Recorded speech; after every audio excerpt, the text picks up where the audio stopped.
ನಮಸ್ಕಾರ. ಇವತ್ತಿನಿಂದ ಪ್ರಾರಂಭವಾಗಿ 4 ದಿವಸ ನಡೀತಾ ಇರುವ ಈ ಪ್ರವಚನಮಾಲೆಯನ್ನು ದಿವಂಗತ GN ಶಕುಂತಲ ಅವರ ಸ್ಮರಣೆಯಲ್ಲಿ ಅವರ ಮಾತಾಪಿತೃಗಳು, ಅವರ ತಂದೆ ಶ್ರೀ GS ನಾಗರಾಜ್ ಮತ್ತು ತಾಯಿ ಛಾಯಮ್ಮ ನಾಗರಾಜ್ ಅವರು ಏರ್ಪಡಿಸಿರುವ ದತ್ತಿಯ ಆಶ್ರಯದಲ್ಲಿ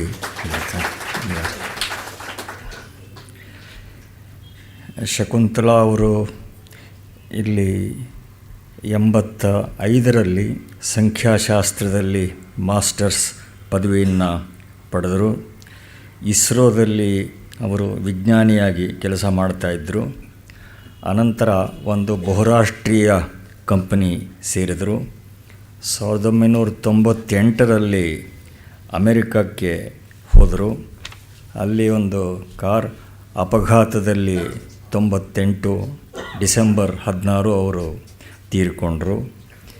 ಅವರ ಹೆಸರನ್ನು ಸ್ಮರಣೆಯನ್ನು ಸ್ಥಾಯಿಗೊಳಿಸುವ ದೃಷ್ಟಿಯಿಂದ ಶ್ರೀ ನಾಗರಾಜ್ ಮತ್ತು ಶ್ರೀಮತಿ ಛಾಯಮ್ಮ ಅವರು ಈ ದತ್ತಿಯನ್ನು ಏರ್ಪಾಟು ಮಾಡಿದ್ದಾರೆ.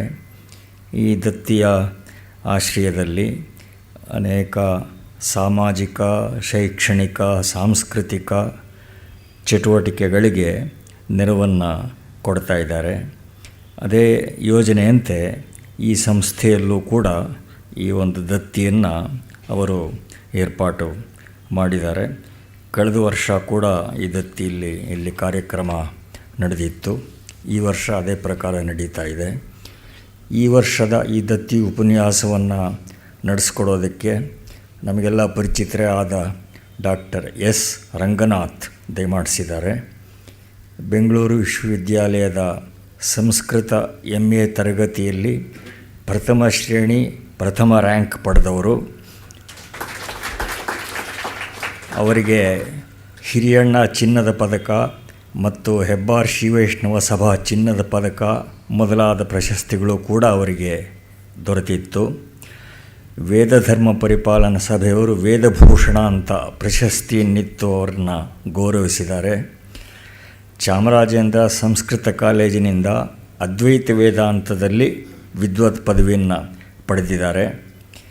ಭಾರತೀಯ ತತ್ವಶಾಸ್ತ್ರಕ್ಕೆ ವಾಚಸ್ಪತಿ ಮಿಶ್ರರ ಕೊಡುಗೆ ಅನ್ನುವ ವಿಷಯವಾಗಿ ಅವರು ಬರೆದ ಪ್ರೌಢ ಪ್ರಬಂಧಕ್ಕೆ ಬೆಂಗಳೂರು ವಿಶ್ವವಿದ್ಯಾನಿಲಯ PhD ಡಾಕ್ಟರೇಟ್ ಕೊಟ್ಟಿದೆ.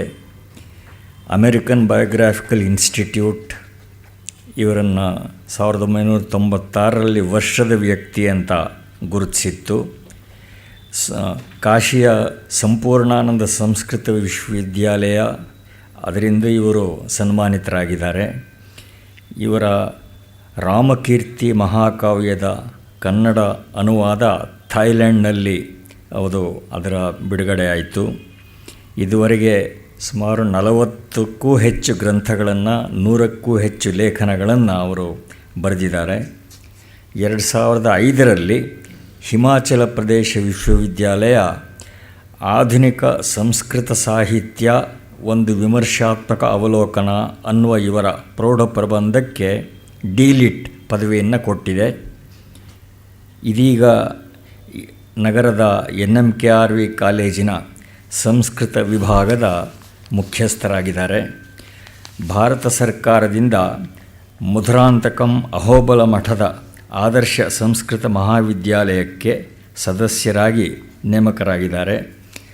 ಸಂಸ್ಕೃತವಲ್ಲದೆ ಹಿಂದಿಯಲ್ಲೂ ರಾಷ್ಟ್ರಭಾಷಾ ವಿಚಾರದ ಪದವಿಯನ್ನು ಪಡೆದಿದ್ದಾರೆ ಡಾಕ್ಟರ್ S ರಂಗನಾಥ್ ಅವರು. ಈ 4 ದಿವಸ ಉಪನಿಷತ್ತುಗಳ ಸಂದೇಶ ಕುರಿತು ಡಾಕ್ಟರ್ S ರಂಗನಾಥ್ ಮಾತನಾಡೋರಿದ್ದಾರೆ. ಉಪನಿಷತ್ತುಗಳು ವಿಶ್ವದ ಅತಿ ಪ್ರಾಚೀನ ವಾಂಗ್ಮಯ, ಪ್ರಸ್ಥಾನತ್ರಯದ ಬಹುಮುಖ್ಯ ಭಾಗಗಳು. ಇವುಗಳಲ್ಲಿರೋದು ಯಾವುದೋ ಒಂದು ಪ್ರತ್ಯೇಕ ಸಿದ್ಧಾಂತವಲ್ಲ, ಹಲವಾರು ಸಿದ್ಧಾಂತಗಳಿಗೆ ತವರು ಮನೆ ಅಂದರೆ ಉಪನಿಷತ್ತುಗಳು. ಅಲ್ಲಿ ಯಾವುದೋ ಒಂದು ಭಾವನೆ ಇಲ್ಲ, ಒಂದು ಸಿದ್ಧಾಂತವಿಲ್ಲ, ಹಲವಾರು ಮಹೋನ್ನತ ಭಾವನೆಗಳ ಗೊಂಚಲುಗಳಿವೆ. ಅದರಲ್ಲಿ ಒಂದು ಸತ್ಯವನ್ನು ಹಲವು ದೃಷ್ಟಿಕೋನಗಳಿಂದ ಋಷಿಗಳು ನೋಡಿ ಉಪನಿಷತ್ತುಗಳಲ್ಲಿ ಪ್ರತಿಪಾದಿಸಿದ್ದಾರೆ. ಅಲ್ಲಿ ಎಲ್ಲಿಯೂ ಅಲ್ಪತನ ಇಲ್ಲ. ಅದರ ಎಲ್ಲ ಬೋಧೆಯೂ ಸಾರ್ವಕಾಲಿಕ, ಸಾರ್ವದೇಶಿಕ, ಸಾರ್ವತ್ರಿಕ. ಋಷಿಗಳು ತಾವು ಅನುಭವಿಸಿದ ಸತ್ಯವನ್ನು ಮುಂದಿನ ಪೀಳಿಗೆಗಳಿಗೋಸ್ಕರ ಉಳಿಸಿ ಹೋಗಿದ್ದಾರೆ. ಆ ಜ್ಞಾನ ಪ್ರವಾಹ ಉಪನಿಷತ್ತುಗಳ ಮೂಲಕ ಇವತ್ತಿಗೂ ಕೂಡ ಹರಿದು ನಮಗೆ ಲಭ್ಯವಾಗ್ತಾ ಇದೆ. ಈ ಶ್ರೇಷ್ಠ ವಾಂಗ್ಮಯವನ್ನು ಕುರಿತು ಈ 4 ದಿವಸ ಡಾಕ್ಟರ್ ಎಸ್ ರಂಗನಾಥ್ ಚಿಂತನೆ ನಡೆಸೋರಿದ್ದಾರೆ. ಈ ಪ್ರವಚನ ಮಾಲೆಯನ್ನು ಆರಂಭಿಸಬೇಕು ಅಂತ ಡಾಕ್ಟರ್ ಎಸ್ ರಂಗನಾಥ್ ಅವ್ರನ್ನ ತಮ್ಮೆಲ್ಲರ ಪರವಾಗಿ ಹಾಗೂ ಪ್ರಾಯೋಜಕರ ಪರವಾಗಿ ಪ್ರಾರ್ಥನೆ ಮಾಡ್ತೇನೆ. ಕೂತ್ಕೊಳ್ಬೇಕಾದ್ರೂ ಮಾತಾಡ್ಬೋದು.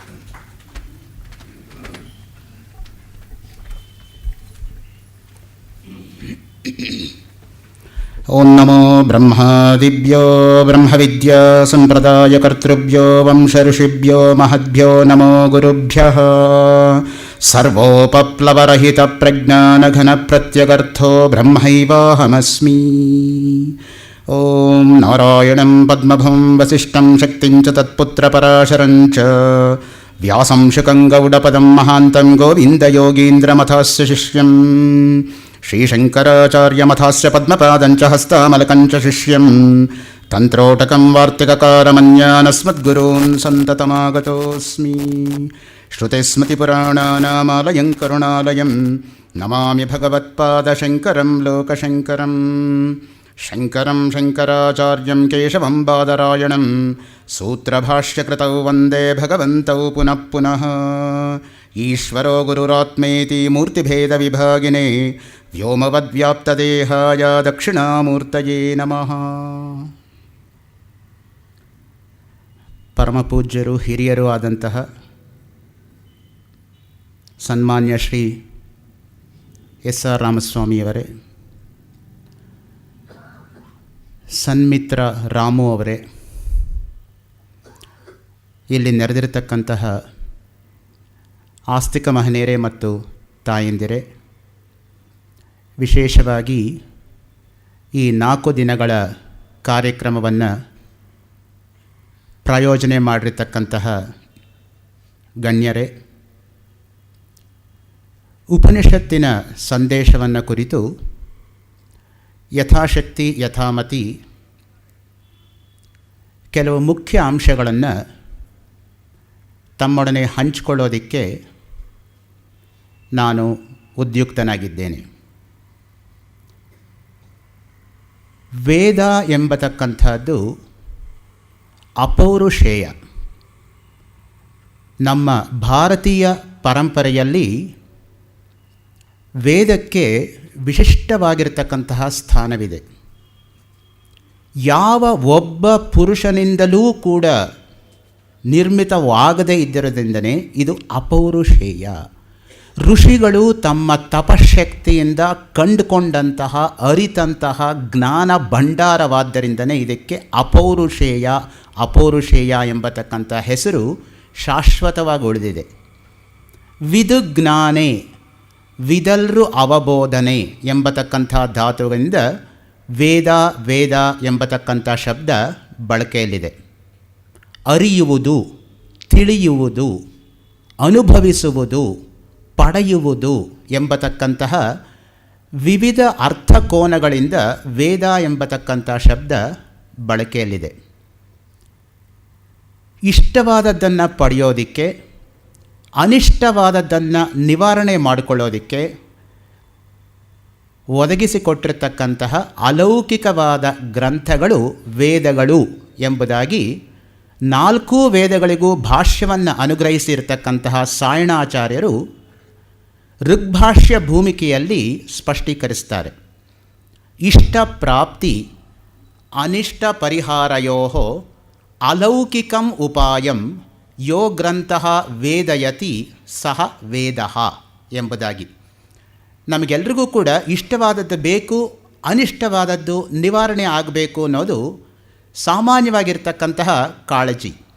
ಇದನ್ನು ಲೌಕಿಕವಲ್ಲದೆ ಅಲೌಕಿಕವಾದ ಉಪಾಯದಿಂದ ಯಾವುದು ಸಿದ್ಧಗೊಳಿಸುತ್ತೋ ಅದಕ್ಕೆ ವೇದ ಎಂಬುದಾಗಿ ಕರೀತಾರೆ.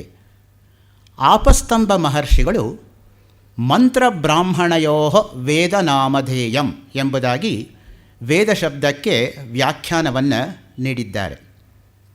ಇಲ್ಲಿ ಬ್ರಾಹ್ಮಣ ಎಂಬತಕ್ಕಂಥ ಶಬ್ದ ಜಾತಿವಾಚಕವಲ್ಲ, ಬ್ರಹ್ಮವನ್ನು ಅರಿತವರು ಎಂಬುದಾಗಿ ಅರ್ಥ. ಬ್ರಹ್ಮ ಜಾನಾತೀತಿ ಬ್ರಾಹ್ಮಣ.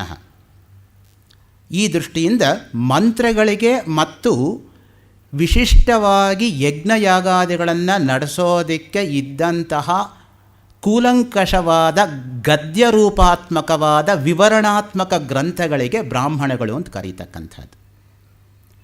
ವೇದವನ್ನು ಪ್ರಧಾನವಾಗಿ 4 ಭಾಗಗಳಾಗಿ ವಿಂಗಡಣೆ ಮಾಡ್ತಕ್ಕಂಥದ್ದು ಪ್ರಚಲಿತ. ಋಗ್ವೇದ, ಯಜುರ್ವೇದ, ಸಾಮವೇದ ಮತ್ತು ಅಥರ್ವವೇದ ಎಂಬುದಾಗಿ.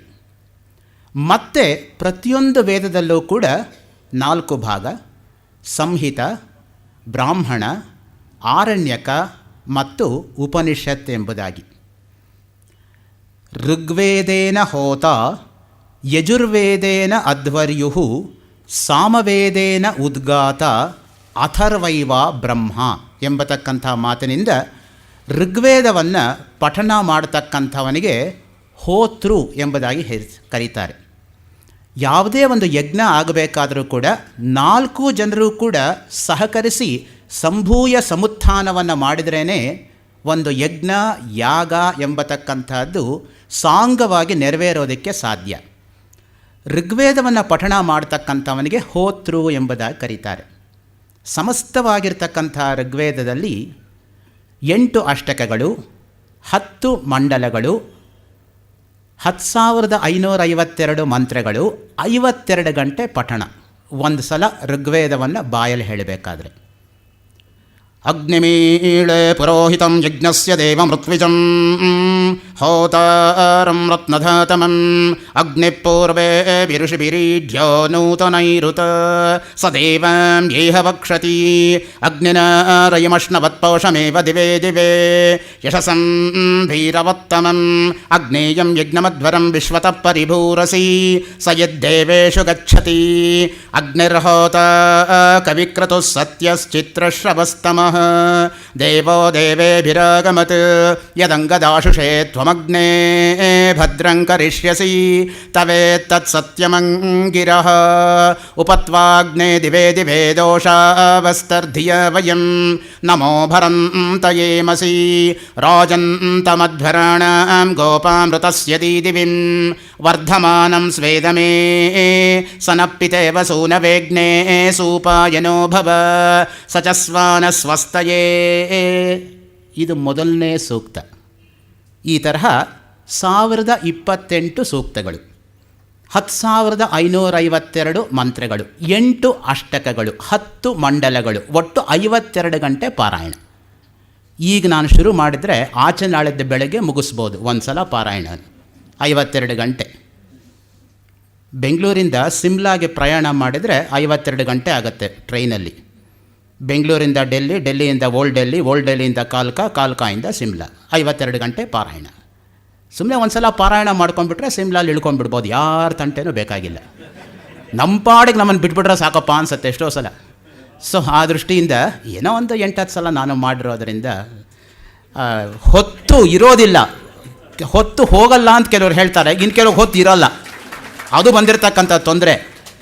ಏಕೆಂದರೆ ಅನಂತ ಶಾಸ್ತ್ರಂ ಬಹು ವೇದಿತವ್ಯಂ ಅಲ್ಪಶ್ಚ ಕಾಲಃ ಬಹವಶ್ಚ ವಿಘ್ನಾಃ ಯತ್ಸಾರಭೂತಂ ತದ್ಗ್ರಹೀತವ್ಯಂ ಹಂಸೋ ಯತ ಕ್ಷೀರಮಿವ ಅಂಬಃ.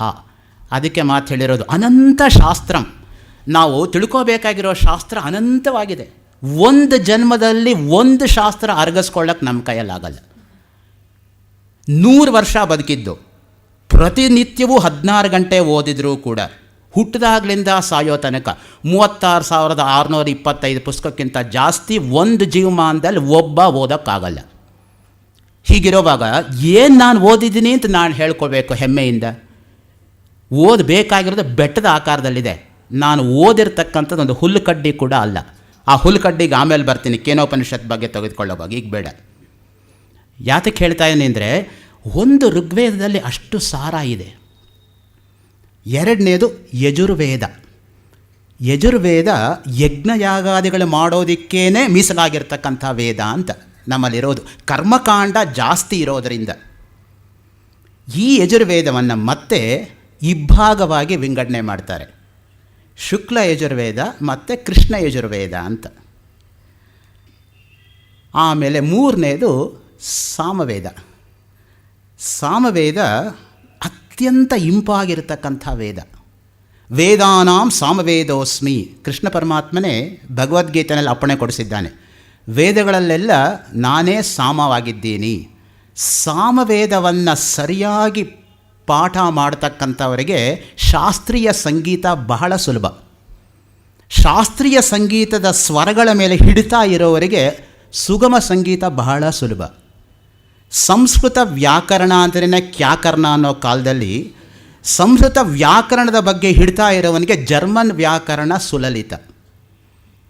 ಸಾಮವೇದ ಹೇಳ್ತಾ ಹೋದರೆ ಆ ಸ್ವರಗಳ ಮೇಲೆ ಎಂತಹ ಒಂದು ಇಂಪಿರುತ್ತೆ ಅಂದರೆ, ಏತತ್ ಸಾಮಗಾಯನ್ನಸ್ತೆ ಹಾ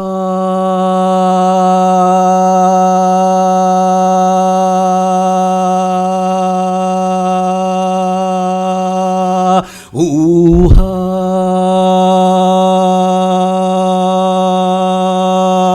ಊಹಾ ಅಹಮನ್ನಮಹಮನ್ನಮಹಮನ್ನಂ ಅಹಮನ್ನಾದೋಹಮನ್ನಾದಃ ಈ ರೀತಿಯಾಗಿ ಹೋಗುತ್ತೆ ಸಾಮವೇದ ಅನ್ನೋದು. ಸಮಗ್ರವಾಗಿರ್ತಕ್ಕಂಥ ಸಾಮವೇದ ಹತೋಟಿಯಲ್ಲಿರ್ತಕ್ಕಂಥವನಿಗೆ ಸಂಗೀತದ ಸ್ವರಗಳು ಬಹಳ ಲೀಲಾಜಾಲವಾಗಿ ಹೊರಟೋಗುತ್ತೆ, ಅವ್ರಿಗೆ ಕಷ್ಟವೇ ಆಗೋದಿಲ್ಲ. ಒಂದು ನೆನಪಿಟ್ಕೊಳ್ಳಿ, ಶ್ರೀ ಸೂಕ್ತದಲ್ಲಿ 24 ಕಡೆ ಈಂಕಾರ ಅನ್ನೋದು ರಿಪೀಟ್ ಆಗುತ್ತೆ ಪಲ್ಲವಿ ರೂಪದಲ್ಲಿ. ಹಿರಣ್ಯವರ್ಣಾಂ ಹರಿಣೀಂ ಸುವರ್ಣರಜತಸ್ರಜಾಂ ಚಂದ್ರಾಂ ಹಿರಣ್ಮಯೀಂ ಲಕ್ಷ್ಮೀಂ ಜಾತವೇದೋ ಮಾವಹ ತಾಂ ಮಾವಹ ಜಾತವೇದೋ ಲಕ್ಷ್ಮೀಂ ಅನಪಗಾಮಿನೀಂ ಯಸ್ಯಾಂ ಹಿರಣ್ಯಂ ವಿಂದೇಯಂ ಗಾಮಶ್ವಂ ಪುರುಷಾನಹಂ ಅಶ್ವಪೂರ್ವಾಮೃತಮದ್ಯಾಂ ಹಸ್ತಿನಾದ ಪ್ರಬೋಧಿನೀಂ ಶ್ರಿಯಂ ದೇವೀಮುಪಹ್ವಯೇ ಶ್ರೀರ್ಮಾ ದೇವಿ ಜುಷತಾಂ ಕಾಂಸೋಸ್ಮಿತಾಂ ಹಿರಣ್ಯ ಪ್ರಾಕಾರಾಮಾರ್ದ್ರಾಂಜಲಂತೀಂ ತೃಪ್ತಾಂ ತರ್ಪಯಂತೀಂ ಈ ರೀತಿ ಹೇಳ್ತಾ ಹೋದರೆ 24 ಕಡೆ ಈಂಕಾರ ರಿಪೀಟ್ ಆಗುತ್ತೆ. 3 ಸಲ ಶ್ರೀ ಸೂಕ್ತ ಪಾರಾಯಣ ಮಾಡಿದ್ರೆ 72 ಸಲ ಈಂಕಾರ ರಿಪೀಟ್ ಆಗುತ್ತೆ. ಸಂಗೀತದಲ್ಲಿರೋದು 72 ಮೇಳಕರ್ತ ರಾಗಗಳು. ಸಂಗೀತಕ್ಕೆ ಆಧಾರ ಯಾವುದು ಗೊತ್ತಾ? ಶ್ರೀ ಸೂಕ್ತ. ಸ್ವರಗಳಿಗೆ ಮಂತ್ರಶಾಸ್ತ್ರದ ಡೈಮೆನ್ಷನ್ ಇದು. 4ನೇದು ಅಥರ್ವ ವೇದ. ಬಹಳ ಕಾಲದವರೆಗೂ ಕೂಡ ಅಥರ್ವ ವೇದವನ್ನು ಹೊರಗಡೆ ಇಟ್ಬಿಟ್ಟಿದ್ರು. ಅದು ಬರೀ ಅಪರ ಪ್ರಯೋಗಗಳಿಗಿರತಕ್ಕಂಥದ್ದು, ಬರೀ ವಾಮಾಚಾರ ಅದರಲ್ಲಿರೋದು ಎಂಬತಕ್ಕಂಥ ಭಾವನೆ ರೂಢಮೂಲವಾಗಿಬಿಟ್ಟಿತ್ತು. ಆದರೆ ಈಗ ಗೊತ್ತಾಗ್ತಾ ಇದೆ ಆಯುರ್ವೇದ ಅಥರ್ವವೇದದಲ್ಲಿದೆ ಅಂತ. ಆಯುರ್ವೇದ ಎಷ್ಟು ವಾಸಿಯೇ ಆಗದೇ ಇರತಕ್ಕಂಥ ರೋಗಗಳನ್ನು ಕೂಡ ಗುಣಪಡಿಸತ್ತೆ ಅನ್ನೋದಕ್ಕೆ without any side effects. That's the beauty of Ayurveda. ನಮ್ಮಲ್ಲಿ ವೈದ್ಯರ ಬಗ್ಗೆ ತಮಗೆಲ್ಲ ಗೊತ್ತೇ ಇರುತ್ತೆ, ಒಂದು ಸುಭಾಷಿತ ಇದೆ, ವೈದ್ಯರಾಜ ನಮಸ್ತುಭ್ಯಂ ಯಮರಾಜ ಸಹೋದರ ಯಮಸ್ತು ಹರತೆ ಪ್ರಾಣಾನ್ ವೈದ್ಯ ಪ್ರಾಣಾನ್ ಧನಾನಿ ಚ ಅಂತ. ಸೊ ಯಮ ವೈದ್ಯ ಇಬ್ಬರಲ್ಲಿ ಯಮನೇ ವಾಸಿ, ಬರೀ ಪ್ರಾಣ ಕಿತ್ಕೊಂಡು ಹೋಗ್ತಾನೆ. ಆದರೆ ವೈದ್ಯರು ಪ್ರಾಣ ಜೊತೆಗೆ ದುಡ್ಡು ಹೊಡ್ಕೊಂಡು ಹೋಗ್ತಾರೆ. ಆದ್ದರಿಂದ ಇವರು ಅವ್ರಿಗಿಂತ ಹೆಚ್ಚು ಡೇಂಜರು ಅಂತ. ನಮ್ಮ ಶತಾವಧಾನಿ ಗಣೇಶ್ ಅವರು ನೀಲಕಂಠ ದೀಕ್ಷಿತನ ಸಭಾರಂಜನ ಶತಕವನ್ನು ಭಾಷಾಂತರ ಮಾಡಿದ್ದಾರೆ. ಅಲ್ಲೊಂದು ಮಾತು ಬರುತ್ತೆ, ನಾನು ನನ್ನ ತಮ್ಮ ಇಬ್ಬರೇ ವೈದ್ಯರು ಈ ಹಳ್ಳೀಲಿರೋದು, ನಮ್ಮ ಇಬ್ಬರೂ ಹಳ್ಳೀಲಿ ಇಲ್ಲದೇ ಇರೋವಾಗ ಅವನು ಹೆಂಗೆ ಸತ್ತ ಅಂತ. ಅಲ್ಲ ರೀ, ನಮ್ಮ ಔಷಧಿನೇ ತೆಗೆದುಕೊಳ್ಳವಲ್ರಿ ಅವನು, ಔಷಧಿನೇ ತೆಗೆದುಕೊಳ್ಳದೆ ಅದು ಹೆಂಗೆ ಗೊಟ್ಟಕ್ಕೆ ಅಂದ್ಬಿಟ್ಟ ಅವನು, ನಾವಿಲ್ವಾ ಇಲ್ಲಿ? ಆದ್ದರಿಂದ ಯಾತಕ್ಕೆ ಈ ಮಾತನ್ನು ಹೇಳ್ತಾ ಇದ್ದೀನಿ ಅಂದರೆ, ಆಯುರ್ವೇದದ ವೈದ್ಯರ ಬಗ್ಗೆ ಇನ್ನೊಂದು ಮಾತಿದೆ. ಇಲ್ಲಿ ಯಾರಾದರೂ ವೈದ್ಯರಿದೆ ದಯವಿಟ್ಟು ತಪ್ಪು ತಿಳ್ಕೊಬೇಡಿ. I am speaking at a lighter vein. ಯಸ್ಯ ಕಸ್ಯ ತರೋರ್ಮೂಲಂ ಏನಕೇನಾಪಿ ಮಿಶ್ರಿತಂ ಯಸ್ಮೈ ಕಸ್ಮೈ ಪ್ರದಾತವ್ಯಂ ಯದ್ವಾ ತದ್ವಾ ಭವಿಷ್ಯತಿ ಅಂತ. ಯಸ್ಯ ಕಸ್ಯ ತರೋರ ಮೂಲ, ಯಾವುದೋ ಒಂದು ಗಿಡದ ಮೂಲಕ್ಕೆ ತೊಗೊಂಬನ್ರಿ. ಏನಕ್ಕೇನಾಪಿ ಮಿಶ್ರಿತಂ, ಯಾವ ಪ್ರಪೋರ್ಷನಲ್ಲಿ ಮಿಕ್ಸ್ ಮಾಡಬೇಕು, ಯಾವುದೋ ಮಾಡ್ರಿ, ಅದಕ್ಕೆ ಯಾಕ್ರಿ ತಲೆ ಕೆಡಿಸ್ಕೋತೀರಾ. ಯಸ್ಮೈ ಕಸ್ಮೈ ಪ್ರದಾತವ್ಯಂ, ಯಾವನಿಗೆ ಕೊಡಬೇಕದೋ, ಯಾವನಿಗೆ ಭಾಗ್ಯ ಕೋತ ಆಗಿರುತ್ತೋ ಅವನಿಗೆ ಕೊಟ್ಬಿಡಿ. ತೊಗೊಂಡು ಅವನ ಮೇಲಕ್ಕೆ ಹೇಳೋಲ್ಲ. ಯದ್ವಾ ತದ್ವಾ ಭವಿಷ್ಯತಿ. ಒಂದೇ ಸಲ ಭಗವಂತನ ಪಾದ ಸೇರ್ಕೊಂಡ್ಬಿಡ್ತಾನೆ. 4 ವೇದಗಳು ಇರತಕ್ಕಂಥದ್ದು: ಋಗ್ವೇದ, ಯಜುರ್ವೇದ, ಸಾಮವೇದ, ಅಥರ್ವವೇದ. ಅದಕ್ಕೆ ನೋಡಿ, ನಾವು ಪ್ರವರ ಹೇಳ್ಕೊಳ್ಳೋವಾಗ ಪ್ರತಿಯೊಬ್ಬರೂ ಕೂಡ ಗೋತ್ರ ಪ್ರವರವನ್ನು ಹೇಳ್ಕೊಂಡೇ ನಾವು ನಮಸ್ಕಾರ ಮಾಡೋದು. ಹಿಂದೆ ಹಿರಿಯರು ಯಾರಾದರೂ ಮನೆಗೆ ಬಂದರೆ ಪ್ರವರ ಹೇಳಿಕೊಂಡು ನಮಸ್ಕಾರ ಮಾಡ್ತಾಯಿದ್ರು. ಈಗ ಹೇಳಿಸೋರು ಇಲ್ಲ, ಹೇಳೋರು ಮೊದಲೇ ಇಲ್ಲ, ಅದು ಬೇರೆ ವಿಷಯ. ಆದರೆ ನಿಜವಾಗಿ ಅವನಿಗೆ ಉಪನೀತನಾಗಿ ಅವನ ಸಂಧ್ಯಾವಂದನೆ ಮಾಡ್ತಾ ಇದ್ದಾನ ಇಲ್ವಾ ಅಂತ ಅರಿತುಕೊಳ್ಳೋದಕ್ಕೆ ಅವ್ರು ಏನು ಹೇಳ್ತಾ ಇದ್ರು ಅಂದರೆ, ಒಡ್ಡೊಡ್ಡಾಗಿ ನೀನು ಸಂಧ್ಯಾವಂದನೆ ಮಾಡ್ತೀಯಾ ಅಂತ ಕೇಳ್ತಾ ಇರಲಿಲ್ಲ. ಎಲ್ಲಪ್ಪ ಮಗು ಪ್ರವರ ಹೇಳು ಅನ್ನೋರು. ಅವ್ನು ಬೆಬ್ಬೆಬ್ಬೆ ಅಂದರೆ ಸಂಧ್ಯಾವಂದನೆ ಮಾಡ್ತಾ ಇಲ್ಲ ಅಂತ ಅರ್ಥ. ಚತುಸ್ಸಾಗರ ಪರ್ಯಂತಂ ಗೋಬ್ರಾಹ್ಮಣೇಭ್ಯ ಶುಭಂ ಭವತು ಕಾಶಪಾವತ್ಸಾರ ನೈದ್ರವ ತ್ರಯಾರ್ಷೇಯ ಪ್ರವರಾನ್ವಿತ ಕಾಶಪಸ ಗೋತ್ರ ಆಶ್ವಲಾಯನ ಸೂತ್ರ ಋಕ್ ಶಾಕಲ ಶಾಖಾಧ್ಯಾಯಿ ರಂಗನಾಥ ಶರ್ಮ ಅಹಂಭೋ ಅಭಿವಾದಯೇ ಅಂತ ಹೇಳಿದರೆ ಪೂರ್ತಿ ಋಗ್ವೇದ ನನ್ನ ಬಾಯಲ್ಲಿರಬೇಕು. ಋಕ್ ಶಾಕಲ ಶಾಖಾಧ್ಯಾಯಿ ಹೆಂಗೆ ಹೇಳ್ಕೋತೀನಿ ಇಲ್ಲದೆ ಹೋದರೆ, ಋಕ್ ಶಾಕಲ ಶಾಖಾಧ್ಯಾಯಿ ಅಂತ ಋಗ್ವೇದವೇ ಗೊತ್ತಿಲ್ಲದೆ ಹೋದರೆ, ಸ್ವಶಾಖಾಧ್ಯಯನ ಮಾಡೇ ಬೇರೆ ಅಧ್ಯಯನಕ್ಕೆ ಹೋಗಬೇಕಾಗಿರೋದು. ಮೊದಲು ಸ್ವಶಾಖಾಧ್ಯಯನ ಆಗಬೇಕು. ಅಲ್ಲಿಗೇನು 52 ಗಂಟೆ ಪಾರಾಯಣ ಮಾಡೋಕ್ಕೆ ನನಗೆ ಶಕ್ತಿ ಇರಬೇಕು, ಇಲ್ಲದೆ ನಾನು ಋಕ್ಷಾಕಲ ಶಾಖಾಧ್ಯಾಯ ಅಂತ ಹೇಳ್ಕೊಳ್ಳೋಕೆ ಅಪಚಾರ ಆಗತ್ತೆ. ನಮ್ಮನ್ನು ನಾವು ಪ್ರಶ್ನೆ ಮಾಡಿಕೊಂಡ್ರೆ, ನಾವು ಯಾವಾಗಲೂ ಬೇರೆಯವ್ರನ್ನ ತಾನೇ ಪ್ರಶ್ನೆ ಮಾಡೋದು, ನಮ್ಮನ್ನು ನಾವು ಮಾಡ್ಕೊಳ್ಳೋದೇ ಇಲ್ವಲ್ಲ, ಅದರಿಂದ ಆ ಸಂಗತಿನೇ ಬರಲ್ಲ. ಇರಲಿ, ಈಗ ಒಂದೊಂದು ವೇದದಲ್ಲೂ ಕೂಡ ನೋಡಿ, ಮೊದಲನೇದು ಸಂಹಿತ. ಸಂಹಿತ ಅಂದ್ರೇನು? ಒಗ್ಗೂಡಿಸಿರತಕ್ಕಂತಹ ಮಂತ್ರಗಳ ಸಮುದಾಯ. ಮಂತ್ರ ಅಂದ್ರೇನಪ್ಪ? ಮನನಾತ್ ತ್ರಾಯತೆ ಇತಿ ಮಂತ್ರ.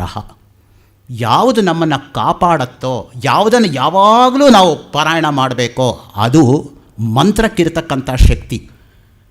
ನನಗೆ ಶಕ್ತಿ ಇಲ್ಲ ಅಂತ ಹೇಳಬೇಕೆ ಹೊರತು ಮಂತ್ರಕ್ಕೆ ಶಕ್ತಿ ಇಲ್ಲ ಅಂತ ಮಾತ್ರ ಯಾರು ಹೇಳಬಾರ್ದು.